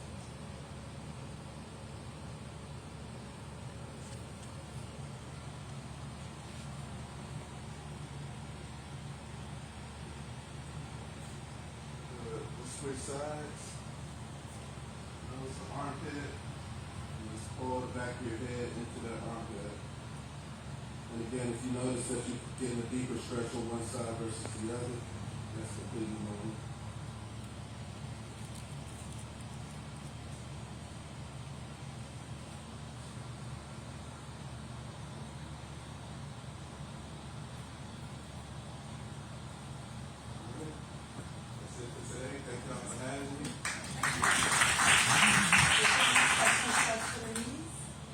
Some really good stretches for the knees. So one of my favorites is a quad stretch. So what you do, usually you prefer to have a chair with some armrests. You put your hands on the armrest like this, and then you come down until you feel that stretch here in the quad. Like a Bulgarian split squat. Exactly, like a Bulgarian split squat. Yeah. So one thing about physical therapy, a lot of times they call this, so they'll call y'all PTs too, and they call us PTs. And I even heard someone say we're glorified personal trainers, but we are. So that's so we steal a lot of their stuff, we steal a lot of their stuff, we steal a lot of their stuff, and we just kind of bring it together and try to do the best we can.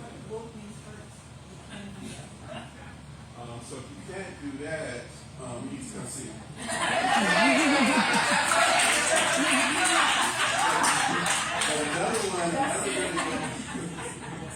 Another really good stretch is just a simple hamstring stretch. So if you have your foot up like this, you just lean forward till you put that stretch in the back of the thigh. Hold that for about 15, 30 seconds, and then come back up. That's a really good stretch for the knees. But a lot of knee issues really stem from stability. So it's probably some weakness going on. It's probably something going on as far as arthritis, maybe some meniscus issues going on. So the best thing you can actually do for it is just keep it moving and to strengthen it. Stretching it's good, but it won't solve the main issue going on as far as I danced last night, so I was up all night long, and I got to the river like this big. that'll do it. That'll do it. That'll definitely do it.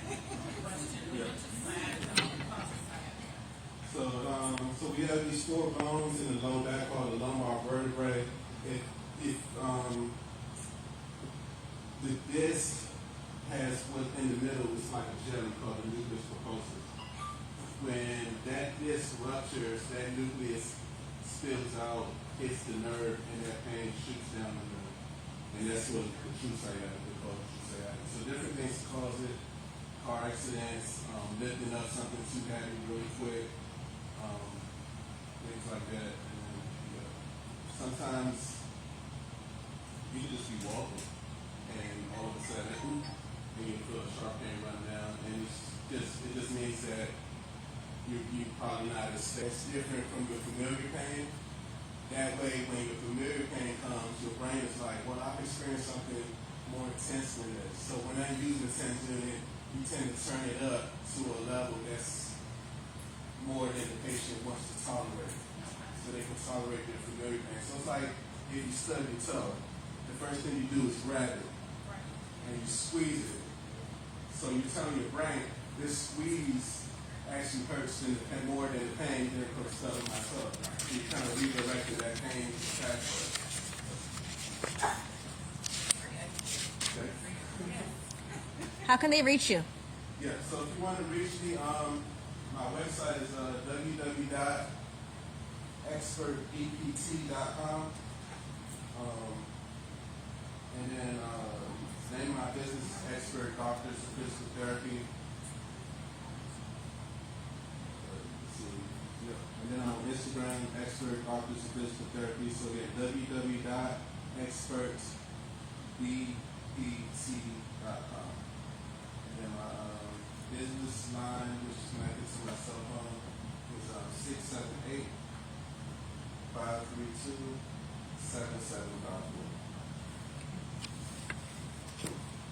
Thank you, Dr. O. Thank you.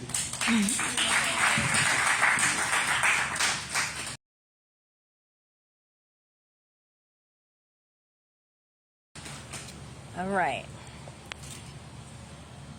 Up next, we got Dr. Williams.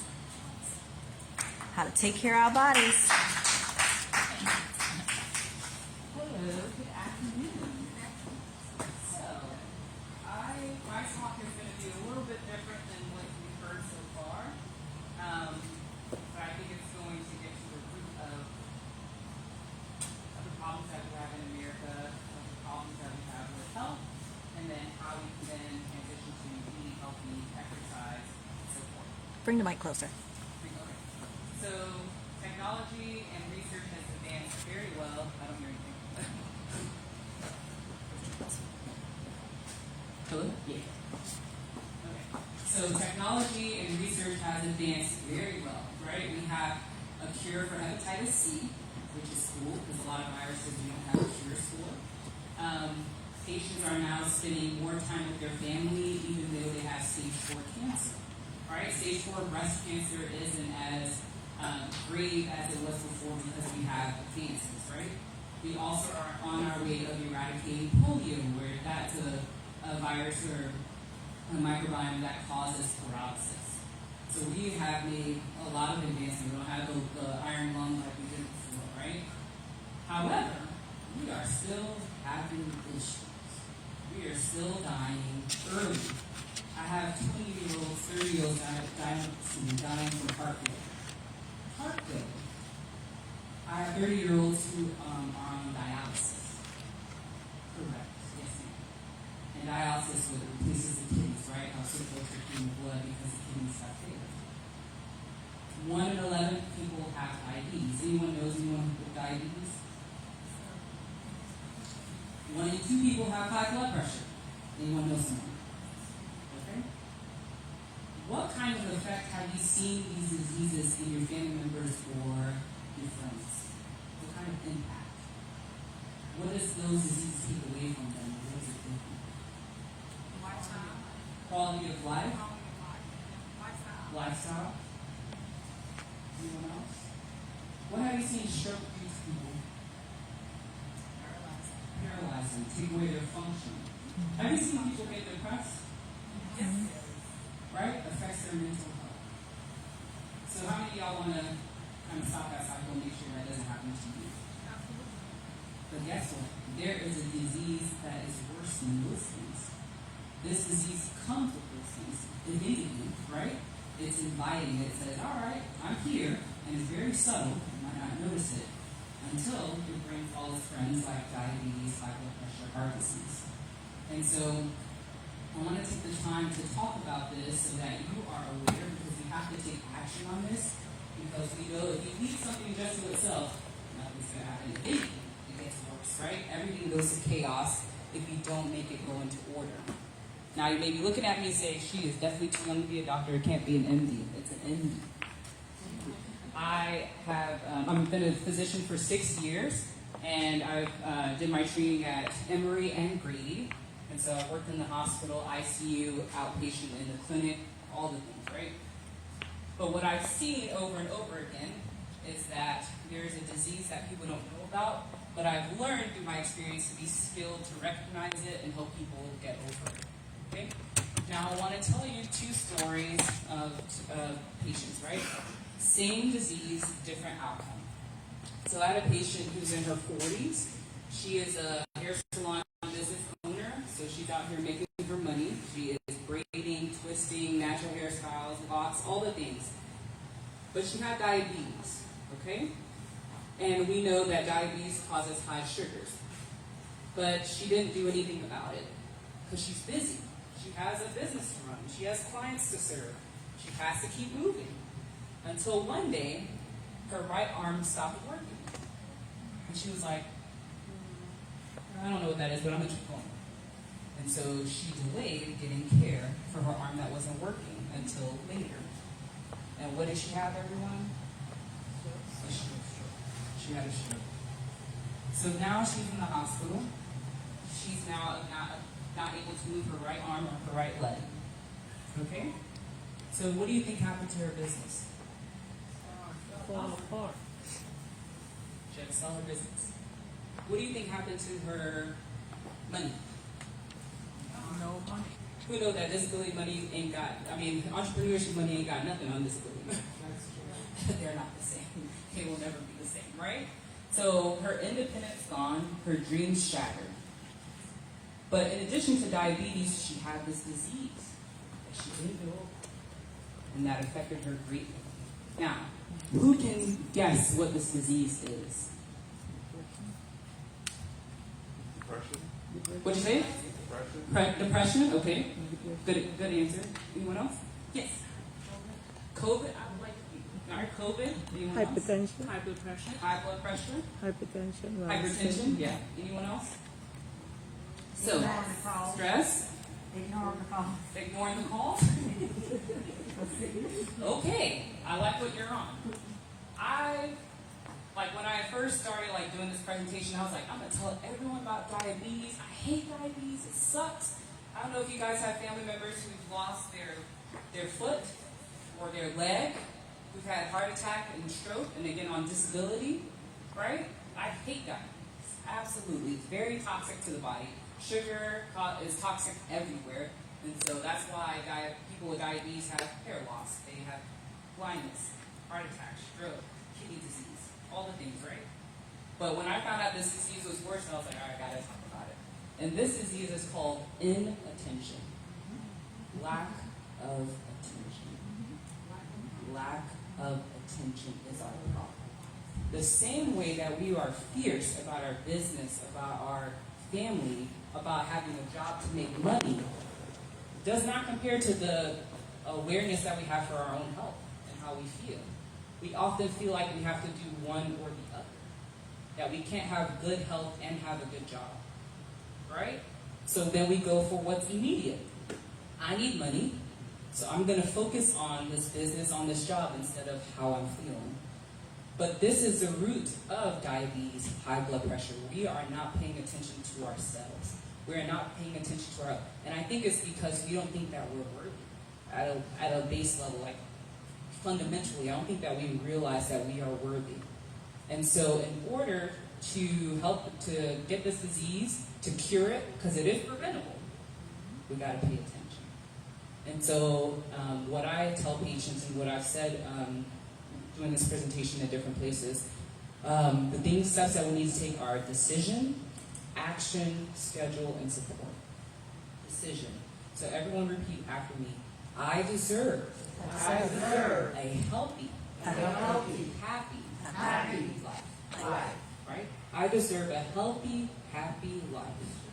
And you have to know this, understand it, and believe it. Because then your actions will reflect it. So, decision means to decide to cut off, right? Cut off. So that means you are deciding all the other choices I have, I'm cutting them off because I choose this. Right? And so that means that we may have to sacrifice some things in order to preserve that healthy, happy life. But like I said earlier, we have to take action, because if you leave anything by itself to itself, what's going to happen? Let's say if I put candy on the floor, what's going to happen? Bugs? What else is going to try to come? Mold, right? Bacteria. It's dirty. If you just leave it by itself, something will happen to it. But how do you keep that candy okay? Pick it up, store it somewhere, make sure the temperature is right? In order to preserve things, what do you do for your fruits? Hello? Wash it, dry it, put it in the fridge, make sure it's getting aeration, and then you eat it at the right time. You don't just leave things by itself, right? How do we keep up with our own hygiene? What's going to happen if we don't keep up with our hygiene? Right? But if you leave something by itself, right? If you leave something by itself, chaos is going to happen. The reason why we smell good, we look nice, is we took action. We did the things we said, all right, I need to look good. So you did the things that you need to do in order to look good.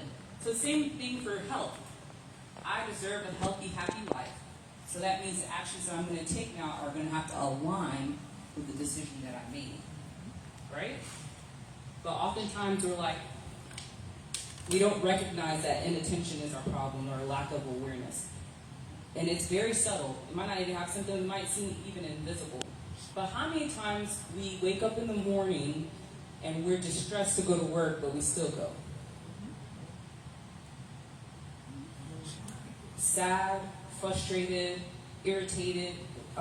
This is just a job. You just have to keep going. Or if we're in a relationship where the love is not reciprocal, where we feel alone, where we feel relentless, but this is how love feels. So we just keep going for years, if we're honest. Right? How many of us have gotten mad at our spouse or partner, didn't address it, right? Just let it fester, and what happens? Resentment, and a bigger argument. And then for a certain number of time, now we're on the heels of divorce. If we're being honest. Because we didn't pay attention. We didn't focus. We didn't think it worthy of our time and our energy. But it takes time and energy to be healthy.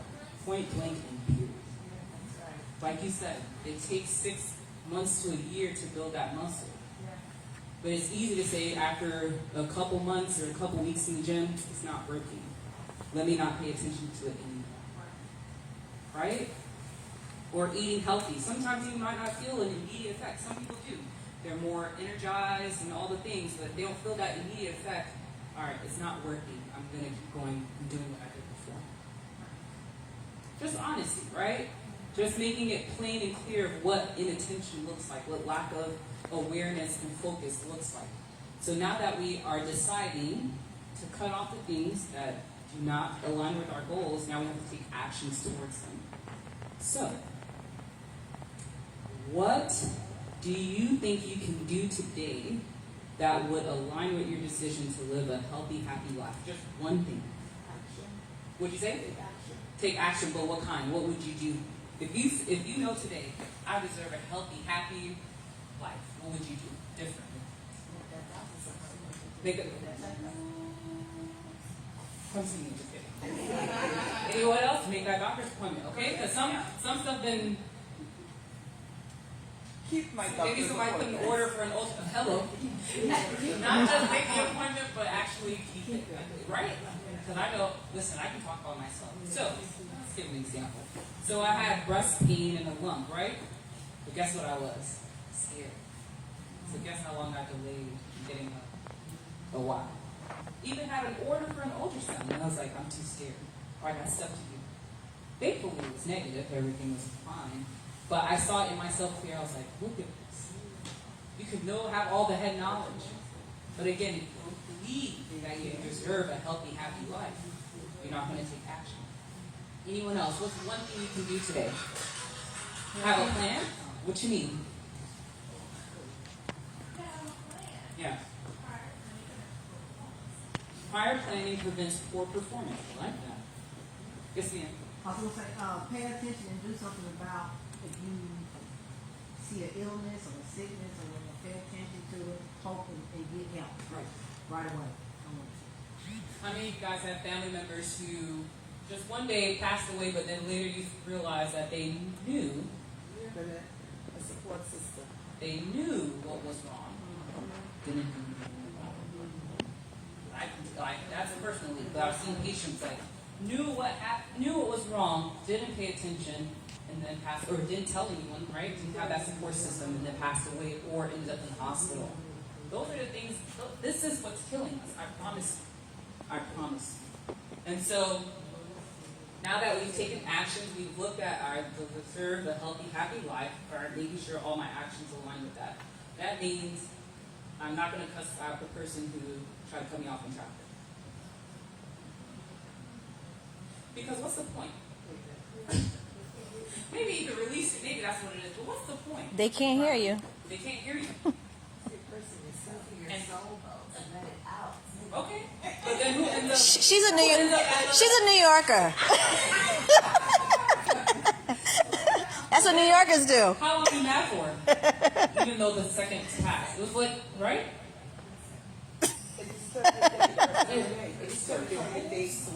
You had mine. You said, my New Year's resolution, I'm going to be happy every day. Somebody cut you off. And that was it for your resolution. Right? Yeah. All right. What other actions can we take? How about going to sleep on time? I need to do that. Even if you have 20 things on your to-do list. That's the hard thing to do. What if it means meditating beforehand so that your mind isn't racing about all the things that you have to do? So that in the morning, when you wake up, you're clear. I don't know how, I mean, That's hard to I'm do. a stressed out type A person, and I'll try to like boulder through it. However, how much more effective would we be if we came at a place of calm and our headspace is clear? We'll be more effective, I promise you. It's not time, it's about being effective. Another thing we can do is, no offense, but instead of, let's say, having like a sandwich, just taking the chicken salad and the salad and just having that as something, right? Instead of bread. For some people who can't tolerate carbs, for some reason that causes issues, right? Just a little cheat. Just a little. One thing we do with the kids, we take carrots, puree it, and put it in the spaghetti sauce. You don't see it? You can barely taste it, and you got their vegetables. Again, actions. I deserve a healthy, happy life. How about saying no to someone who keeps asking you to do things that are outside of your scope, outside of your duties that you get paid for? Right? Just saying no. Because it disturbs you because you're like, man, I'm the only one doing that.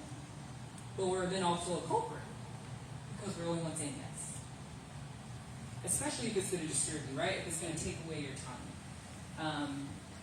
Another thing I had to do was making sure to use the restroom on time when I need to use the restroom instead of holding it.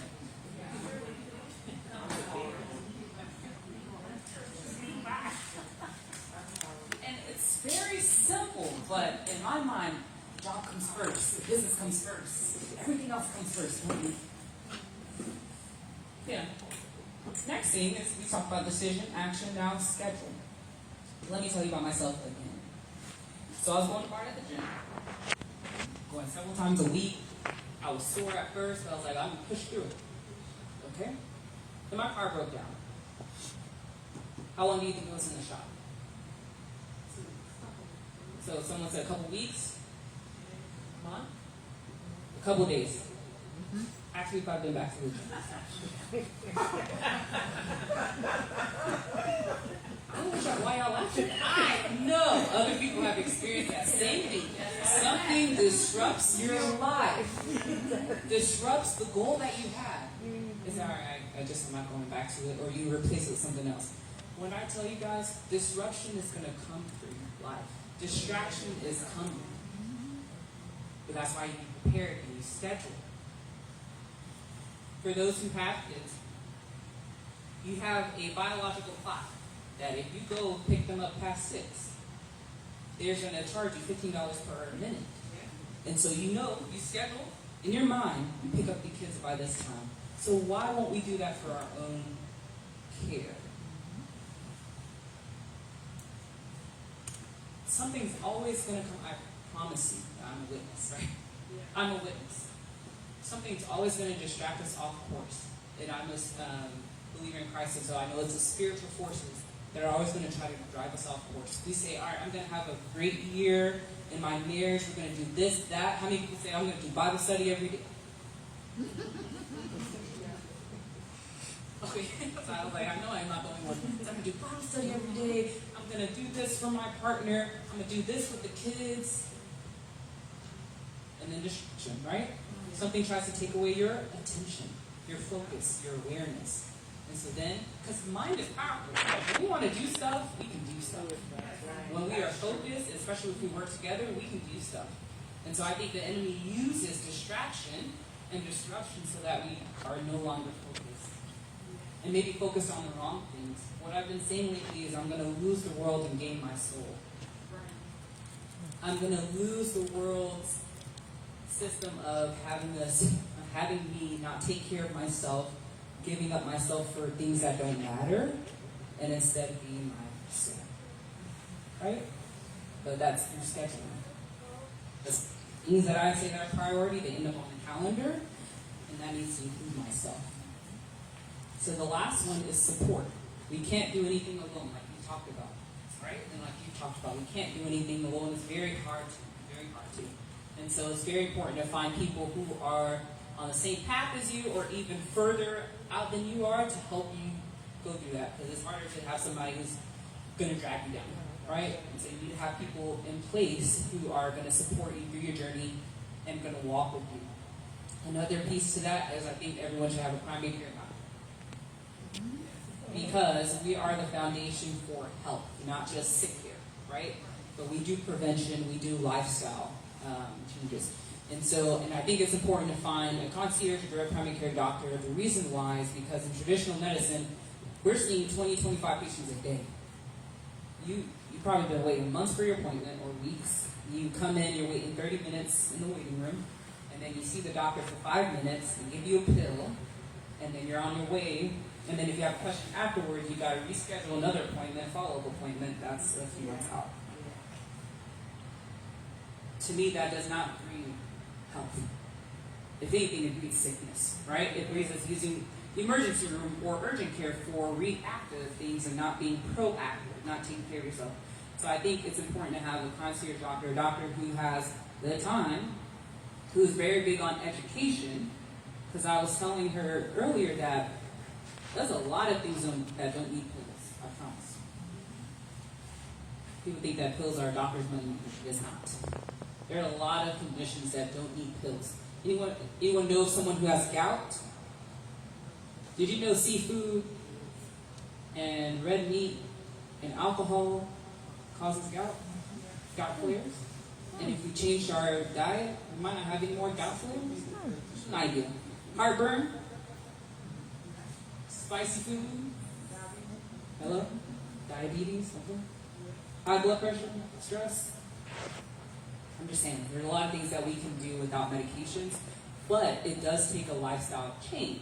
Lifestyle changes take a while, and that's being honest, right? It's not going to happen overnight because these things didn't happen overnight. Chronic stress, that has a huge impact on our hormones, how our heart works, how our nerves work. It's going to take time to kind of go back to what is nice and healthy. It's going to take time. But I think a lot of us are, not a lot of us, but people in general are impatient. We want good results quickly, I included. And so we tend to give up and allow other things to distract us from having that healthy, happy life. So, decision, make a decision that I deserve a healthy, happy life. Make sure that your actions reflect that. Let that be your guide. And it's a great guide, right? It's not saying I deserve to be sick while trying to be a millionaire. But that's what a lot of us are settling for. We're thinking that we have to be chronically stressed in order to sustain and provide for our families. You don't have to settle for that, I promise you. I promise. And so we'll take actions to reflect that. We are going to schedule we're going to put ourselves on the calendar. We're going to put our own care on the calendar. Meal prep on the calendar. Exercise on the calendar. Spending time with friends that are supportive, put them on the calendar. Right? Social connections are very important. Putting Jesus on the calendar.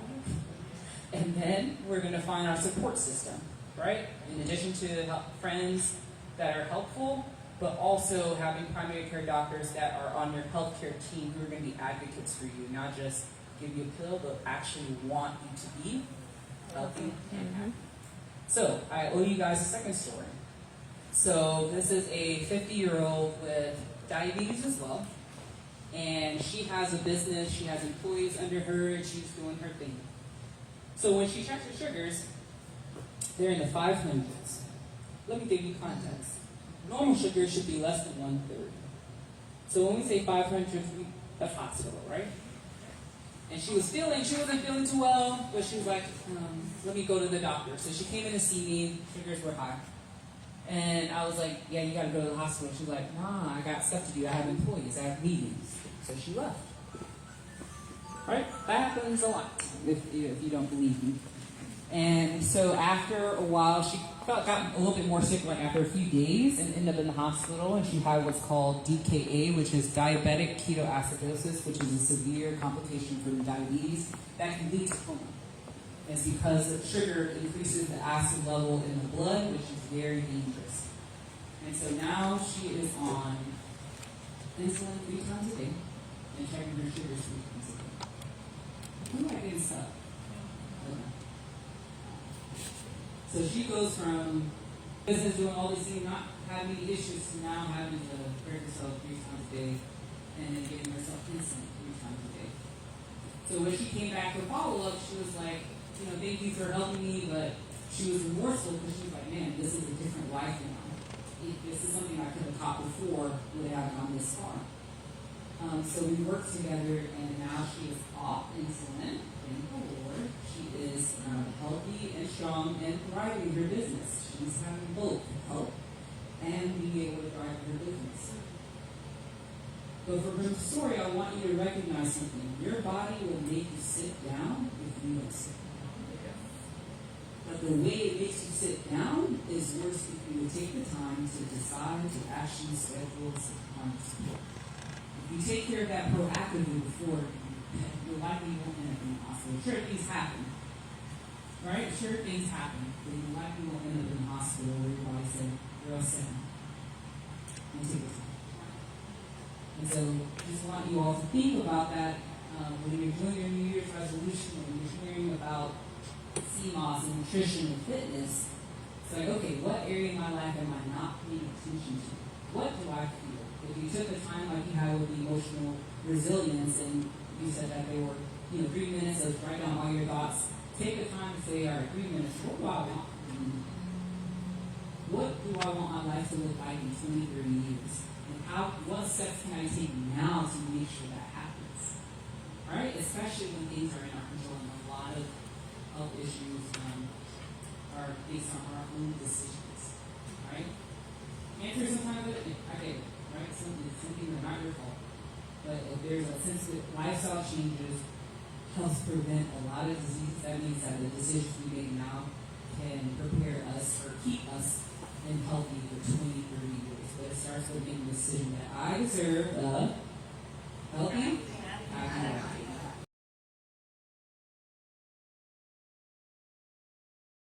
Debilitating migraines that would put me out for about a week. Total darkness, no sound, excruciating pain. After going through our regular physician, pain relievers got stronger and stronger, and one night, one of the medications I was taking happened to hallucinate elephants with pink polka dots floating across the room. So my mom said, okay, it's time to go see if there's something organic going on. We went to the neurologist. They put all leads on my head and ran all the scans. It was time to give me the results. He asked my mom if it was okay that if he speak to me alone. I was 17 at the time. He said, let me see your medications. I put them all on his desk. He said, what's going on at home? I said, my family's in crisis and I'm not talking to my father. So he picked up the trash can, threw all the medicine in the trash can. He said, you can take 4 extra strength Tylenol. I'm not saying that you're causing your migraines, but they are a result of what's going on with you emotionally. He planted a seed in me that day. That's a seed that has produced who I am today. The first thing that I learned that he planted was that my body and my emotions are connected. We've talked about this. They're connected on such a deep level. As a clinician, I see patients who have chronic issues that don't get resolved until we get to the emotion that's triggered it. One of the things that I love about acupuncture theory is that the organs are each affected by a different emotion. For those of us that are a little bit older, we'll know this expression. I was so scared I almost peed my pants. The kidneys and the bladder are affected by fear. When you have little ones that can't get through the night, they're wetting the bed. At some level, they have some kind of fear. We cannot cry without breathing, right? When you don't want to cry, you hold your breath. To have a good sob, you have to take a breath. The lungs are susceptible to grief. I had a patient come in for allergies. I treated her for her allergies. She was doing great. I didn't see her for 2 or 3 years. She came back in. She says, my allergies have gotten really bad. I don't know what's going on. I said, it's okay. We'll treat it. Your body knows how to fix this. We'll do it. We treated 1. We treated 2. Third treatment, the allergies weren't getting any better. I said, what's been going on in a couple of years that I haven't seen you? Last time I saw her, she was having a baby. Life was great. She had the baby. She got divorced. She had to move herself and her child, and her brother and sister-in-law committed suicide. I said, that's your grief. You need to deal with that. She went back to grief counseling. I haven't seen her since. Her allergies cleared up. Our bodies are so interconnected to our emotions. We talked about the stomach earlier, right? So the stomach is susceptible to worry, rumination, right? So, and it'll go both ways. It'll go either way. It'll either get hyperactive. Those are my stress eaters. Where are my stress eaters? Salt or sugar? Both. It'll go one or the other. Or it'll go underground and you won't be able to eat. Where am I can't eat when I'm stressed? We hate you. It's not fair.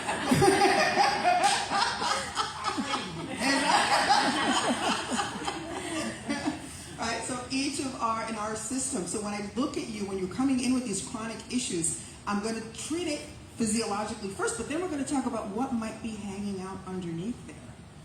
What is the emotional connection? And he made that so clear to me. I'm like, this guy's crazy. He's from my medicine. I'm like, what's he talking about? You're not causing these migraines. But at some level, your body is letting you know that something is wrong.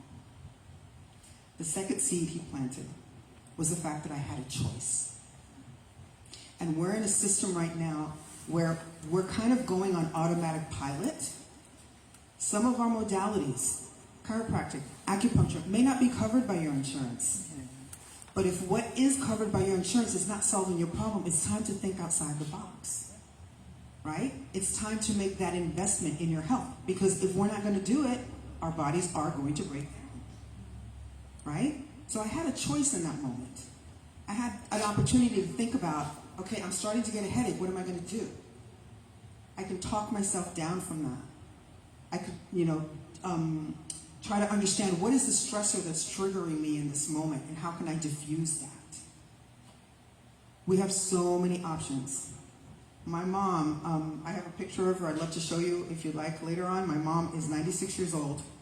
She's been diabetic for many years. She's been hypertensive for many years. She wears reading glasses. She does not have hearing aids. She does not walk assisted. She lives in a retirement community. She has absolutely no assistance. She's in her right mind. She still thinks she's in New York. She walks really fast. It's like, Mom, slow down. You don't have to walk that fast anymore. She'd still be driving if she didn't finally decide she was going to let it go. She'd just let it go. And she will tell you with great pride, and I don't wear Pampers. 97. Why? Because the minute something happens, and I used to tease her, you're always ready to the doctor. Yeah. The minute something happened, she'd go to her doctor, but guess what else she did? She went to the chiropractor. She had massages. She comes in for acupuncture. She takes her medicine, and she takes her herbs, and she takes her supplements. Right? So yes, we have to make a decision. When I teach about this, one of the things that's a passion conversation for me, and I'm hoping to introduce it more here in Atlanta, I just moved here from California, is breast cancer prevention. We talk about detection, but we're not talking about prevention. It is a preventable disease just like any other cancer. And we talk about different ways of diagnostics. We have more than one way to diagnose. And what I hear is, yeah, I know, right? I know. What's the word that comes after I know? But. Exactly. But. And but speaks directly to the worthiness. But speaks to the worthiness. We know what to do. Some of this information might be new. I'm betting that most of it is not. But, right? We have to decide that we're worthy. We have to decide that if I don't get enough sleep, I'm going to be a bear to those kids in the morning. I am not going to be functional at work. I am going to be yelling at people who are allegedly cutting me. Okay, so I have a thing that's cutting me off. I'm going to have to digress here. Let me tell you. Cutting you off is if I turn like this and I don't let you go. Okay? If all I did was get in front of you, I merged. I did not cut you off. Stop saying it. Makes me crazy.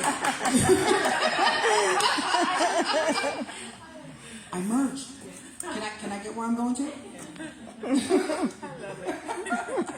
Right? But why can't you get to sleep? Why do you have to see the news before you go to bed? Can you do anything about what's happening over there? Nope. No, so all you've done is carry that into your consciousness and you cannot sleep. Do you know that insomnia is one of the top contributors? Diabetes, doctors confirmed it with me, right? Diabetes, hypertension, high cholesterol, stroke, heart attack, because we're not sleeping. The mechanic cannot fix the car if it's running. We have to sleep. How many of you are waking up to go to the bathroom between 3 and 4 o'clock in the morning? You did not sleep through the night, and your bladder did not wake you up. That's a stress response. We should be able to go to sleep and wake up straight through. Some of us require 6, some of us require 8. You should be able to wake up without that alarm. If you're hitting the snooze 3 times, you did not sleep well. You have to make a choice.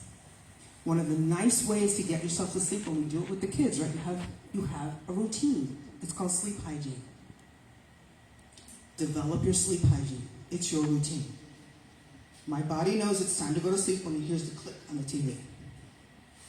I go into the room, I take the pillows off the bed. I get my pajamas because I shower at night. I get my stuff, I shower exactly in the same routine. I brush my teeth exactly the same. My body knows it's time to go to sleep. So when I hit the pillow, I'm out. Okay? If you're a napper, do not nap in your bed. Your bed is for sleep. You nap on the couch. You nap someplace else. You do not nap in your bed. Your bed is for sleep. Okay? But develop a routine. The routine is not fall asleep in front of the TV. That's not a routine. Okay? You know when you're nodding off. Get up. Start your routine. Get that sleep hygiene. That means that no matter where you are, I travel a lot. I speak for at conferences. I travel all over the place.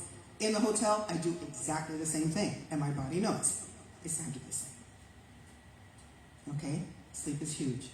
I treat my patients with what I call the 5 pillars. Sleep, exercise, diet, hormone balance, and journaling. And it becomes a cycle. Because if you're sleeping, you have the energy to exercise. If you're exercising, your body will crave nutrition. Have a diet, don't be on a diet. Because if you get on, you can get off. So have a diet. And part of diet is hydration and nutrition. All that's included in that. And if you have all that, then your hormones can balance, right? We manage our stress, we manage our adrenals. Hormones are not just sex hormones, they're stress hormones, it's thyroid, it's everything. And if all that's working, then we can sleep. Journaling at the end of the day, for me, is a huge stress reliever. There are 4 prompts that I use. I write down 3 things that I'm grateful for today. I write down 3 things that I did well today. And sometimes that's, I got up, I brushed my teeth, and I ate. And I write down 3 things that I could have done better. Not that I did wrong, but that I could have done better. I could have been more patient. I could have had more water. Okay? I could have returned that phone call. Because my sister calls and she goes on, and sometimes I just don't want to go there. Okay? And then the last thing are 3 things that I need to release tonight. 3 things I need to give to God. 3 things that I need to set down tonight, and I can pick them up in the morning because I can't do anything about it at 2. I need to be sleeping at 2. Okay? And that gives me an assessment. It gives me some gratitude. And it gives me peace so that I can sleep. Okay? So choices. Make simple choices. We can make a list of all the things that we want to change, and when you look at it, you go, oh, that's too much, I'm not doing none of it. Right? Overwhelm paralysis. Pick one. When I'm looking at my wheels, which is the one that gives you the most trouble? Do you sleep well? Okay, but maybe you're not exercising, so start with that one. Or maybe you just need to drink more water, just start with that. Okay? Whichever wheel, whichever pillar is lacking, that's the one you start with. And then they begin to flow into each other. And then the third C brought me to my profession.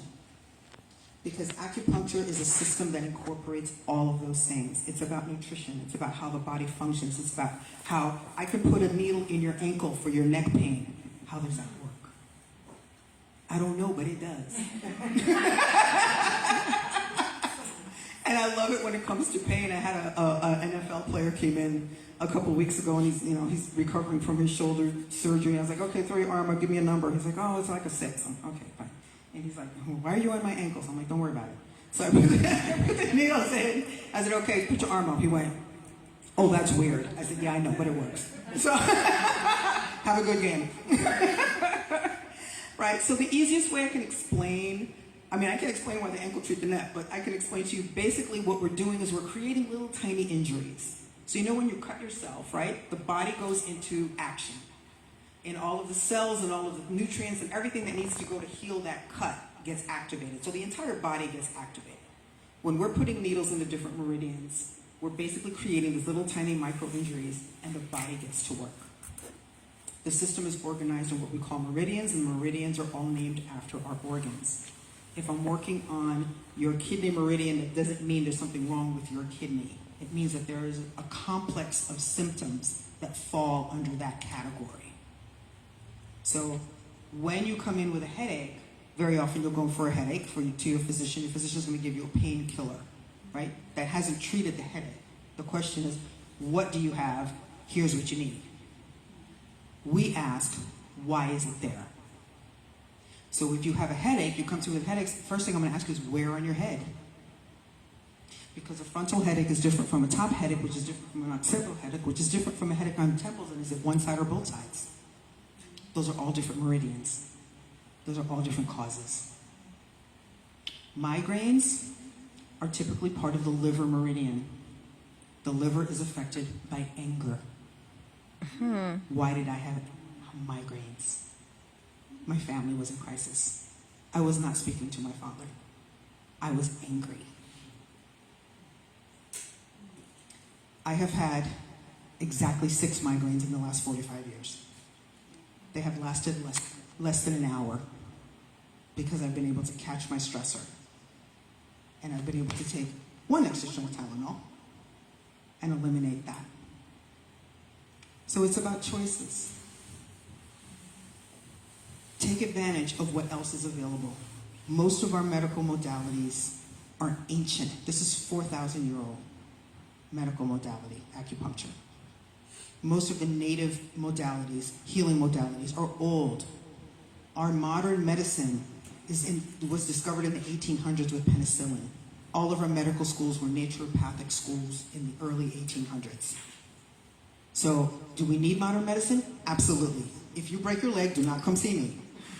Okay? I'm not the one. But there's a time and a place for everything. And our bodies know what they need.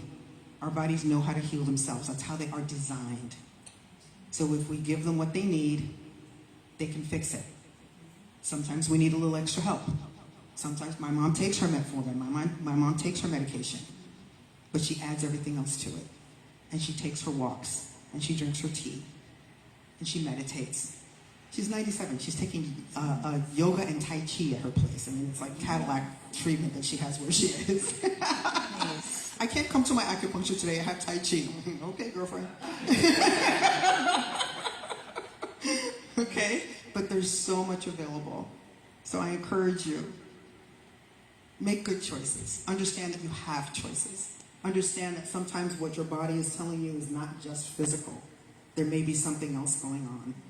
And take advantage of the other modalities that we have. There was a saying that I loved that I learned many, many years ago. There's no such thing as staying the same. You're either striving to make yourself better or allowing yourself to get worse. Thank you.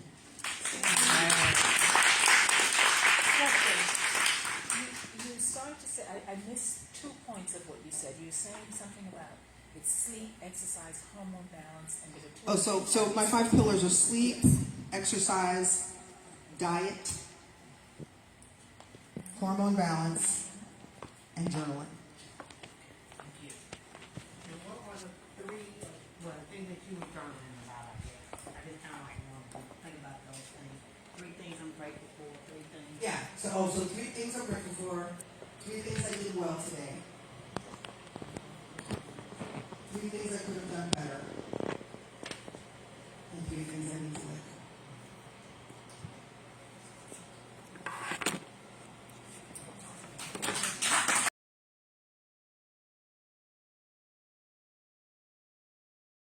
September 2022. Fun fact from me, I am a physical therapy assistant as well. So my chiropractic history, about 15 years old, I was helping my parents in an elevator, moving some chairs one floor to another. And that elevator, the 2nd floor, got stuck. And my brother started to try to help me, and he put 1 foot on it, and the elevator dropped to the 1st floor. So after a couple of massages and other things, my muscles got better, but something stayed there. So the pain decreased, but I still in pain in that moment. So couple of years after, because we don't take care of ourselves when we need it. So we tried chiropractic and 3 adjustment, and my lower back pain gone like 100%. So after that, I took that decision to change my profession from a physical therapy to a chiropractor. Okay. So, and my parents' testimonial, because sometimes we think like just lower back pain is nothing big. My father is 70 years old, my mom is 66, sorry, and they still in pain, but their quality of life is being increasing with the time, so they can make the yard work, the garden, all of that with pain, but they can still more time doing what they want, what they like, okay? What chiropractic is, this is from Sherman College of Chiropractic. Chiropractic is the study and application of the art, science, and philosophy of locating, analyzing, and correcting vertebral subluxation. This is some weird words for us sometimes. I'm going to explain a little bit of that. Subluxation is when that bone is out of place, that is a misaligned, that create an occlusion. That occlusion make pressure on the nerve, and you see the word interference right there of the nervous system. And this is when the nerve gets irritated. When the nerve gets irritated, you start to feel like the pain, numbness, tingling, or decreasing your function. Okay? How this happen? Some traumas, falls, car accident, repetitive movements. We call that like mini traumas. Okay? You are sitting too much time. I know sometimes we work 8 hours sitting or a certain position. Another one is toxins. Toxin is everything that we eat, food, medication, and our environment outside, okay? And our thoughts, anxiety, overthinking, depression, in a couple of talked about that already. Let's see. What is the art, science, philosophy of chiropractic? The art is what we do, how we do it. We have our hands technique that we use in the office, but there's some techniques with instrument. So chiropractic is safe for everybody, don't matter the conditions. Sometimes we have conditions or fractures that we can't touch the area, but we can work around it, okay? Everything is connected in your spine. The science is our what we are looking for. I've talked already about the subluxation or bone out of the place. We need to see your muscles, your tendon, your ligaments, okay? And our why. Why? We believe that our body have the innate intelligence to work itself. We mentioned before, when you have a cut in your skin, all your body works itself. You breathe by itself. Your digestion is itself, okay?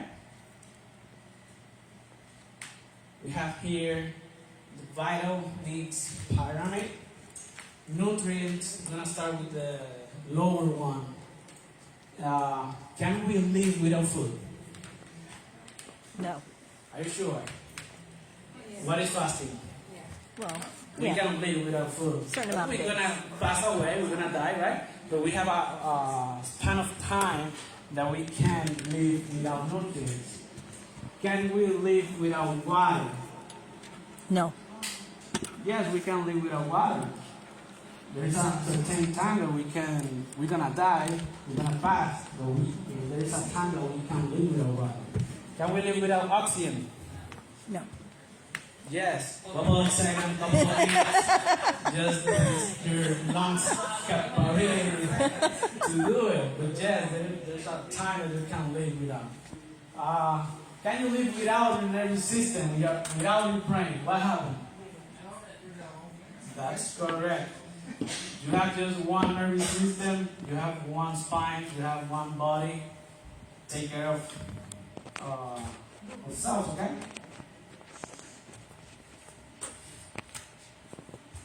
Pregnancy. This is something that I always like to talk about because we are in wellness right now. But sometimes people have a resolution to get pregnant. There is a infertility issues. So with the chiropractic care, the benefits of this during the pregnancy is to have the pelvic muscles in balance. Okay. Having this is reducing the time of labor and delivery. Research says that it's about 30% quickly the labor and delivery in this process. Also relieve the pain in the lower back and increase the probability of a natural birth. Okay? The technique that we use during the pregnancy is the Webster technique, created by Larry Webster. This is a technique analysis of the sacrum. That's the bone that you see right in the center of the picture. Okay? We are looking in the bone about the sacrum, the muscles, the iliopsoas, or psoas major. That's the muscle that Dr. O talked about it. And the ligament, we look for the round ligament. This round ligament is attached to the uterus. As the uterus is getting big, this ligament is overstretched and then can cause pain, discomfort, all that.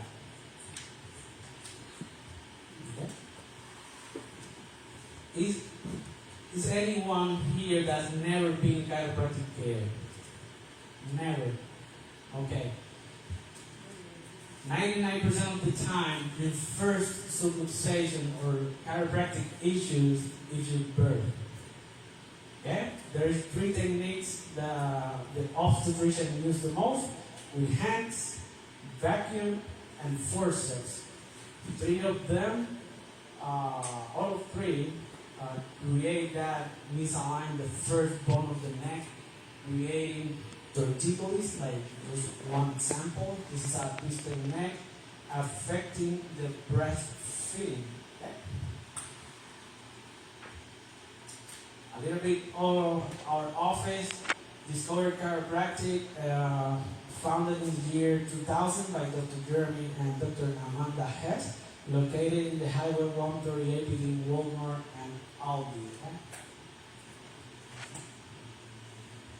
What to expect in the Discovery Chiropractic? You're going to receive an office tour. You're going to see everything about the chiropractic history, what we do, what chiropractic is. Okay? After that, a consultation. The consultation, you're going to tell us everything, what's happening, why you are visiting us, and the assessment. For the assessment, we use a technology created by the Airspace NASA. This instrument measures the height of your joints and tell us where in your spine you have that nerve pressure that is creating your pain, numbness, tingling, or your function. Okay? After that, the physical examination, we need to see how well are you moving. And the X-rays, the X-ray for us is very important. In the X-ray, we can see exactly which bone is out of the place, creating that pressure or irritation in that nerve. And to finish that, we create a care plan for you, and based on all of that, what is the best for you. And now, to the end, I'm going to ask you to stand up for me, please. This exercise, the first one that you can see right here, right there in the left side. The best way to do it is on a wall. So you don't have that right now. I need you to try, in that position, try to put together your scapula. And you're going to raise your arms, making that pressure on your scapula. But you have to feel a pressure right here. Move your back. Back. Yep. And raise your arms. Maintain or keeping that stretch. Yep. I know one of the conditions that we suffer is the forward posture. We are a long time period seated, computers, stress, your shoulders start to raise up, all the anxiety. So the second one, we don't have a towel right here, but you can look to the ceiling, looking forward, look to the ceiling, looking forward. That's all exercises that are going to help you with all the stress during the day. My recommendation for you, every 30 to 45 minutes, change the position. If you are seated, stand up, do your stretches, take a walk. If you are stand up, take a seat, take a walk. The body has been made to be in motion. When you are sleeping 8 hours, more than that, you will probably always wake up with lower back discomfort, pain. It's because of that. We are meant to be moving. Okay? Moving is medicine. Go to the gym. Make good diet. Make no specific one. So the carbohydrates, they are good for you. They are not enemies. With your protein to be in motion. So that's it for me. Thank you so much.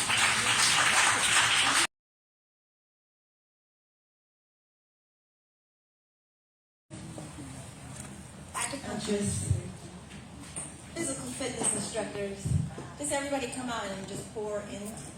They don't want everybody to sit down and just be bored and just hear everything. Everybody everybody had a little motion today, so it was fun and interactive. So I hope you guys enjoyed it, and we definitely want to do more.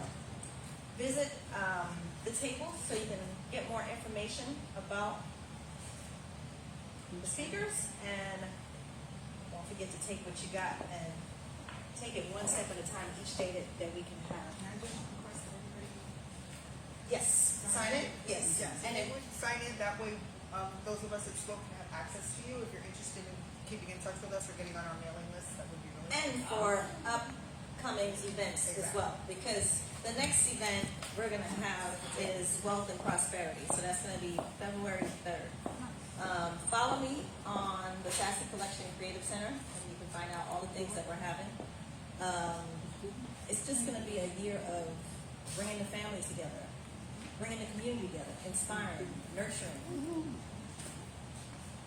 One hand help the other, and that's how we take care of each other. That's how our community prospers. So, thank y'all for coming out. Tell a friend. The Sassy Collection Creative Center is in their neighborhood. There's too many empty seats. So we have so much to pour in and there's so much to learn. Bring the kids out. The seniors. Tomorrow we're having Sunday brunch and paint with a little bit of jazz. The whole family can come out. I have a whole year of paint class, jewelry making. I made this. But there's so much to do, so much to learn, and a lot more to do. All right? And our generation can stay out of jail. We can find mental strategies, mental health strategies to be calm. We'll find ways to be happy with our family members. The tablets, the internet, the phone, everybody put their head down. You know, so we got to change that. So that's it. That's it.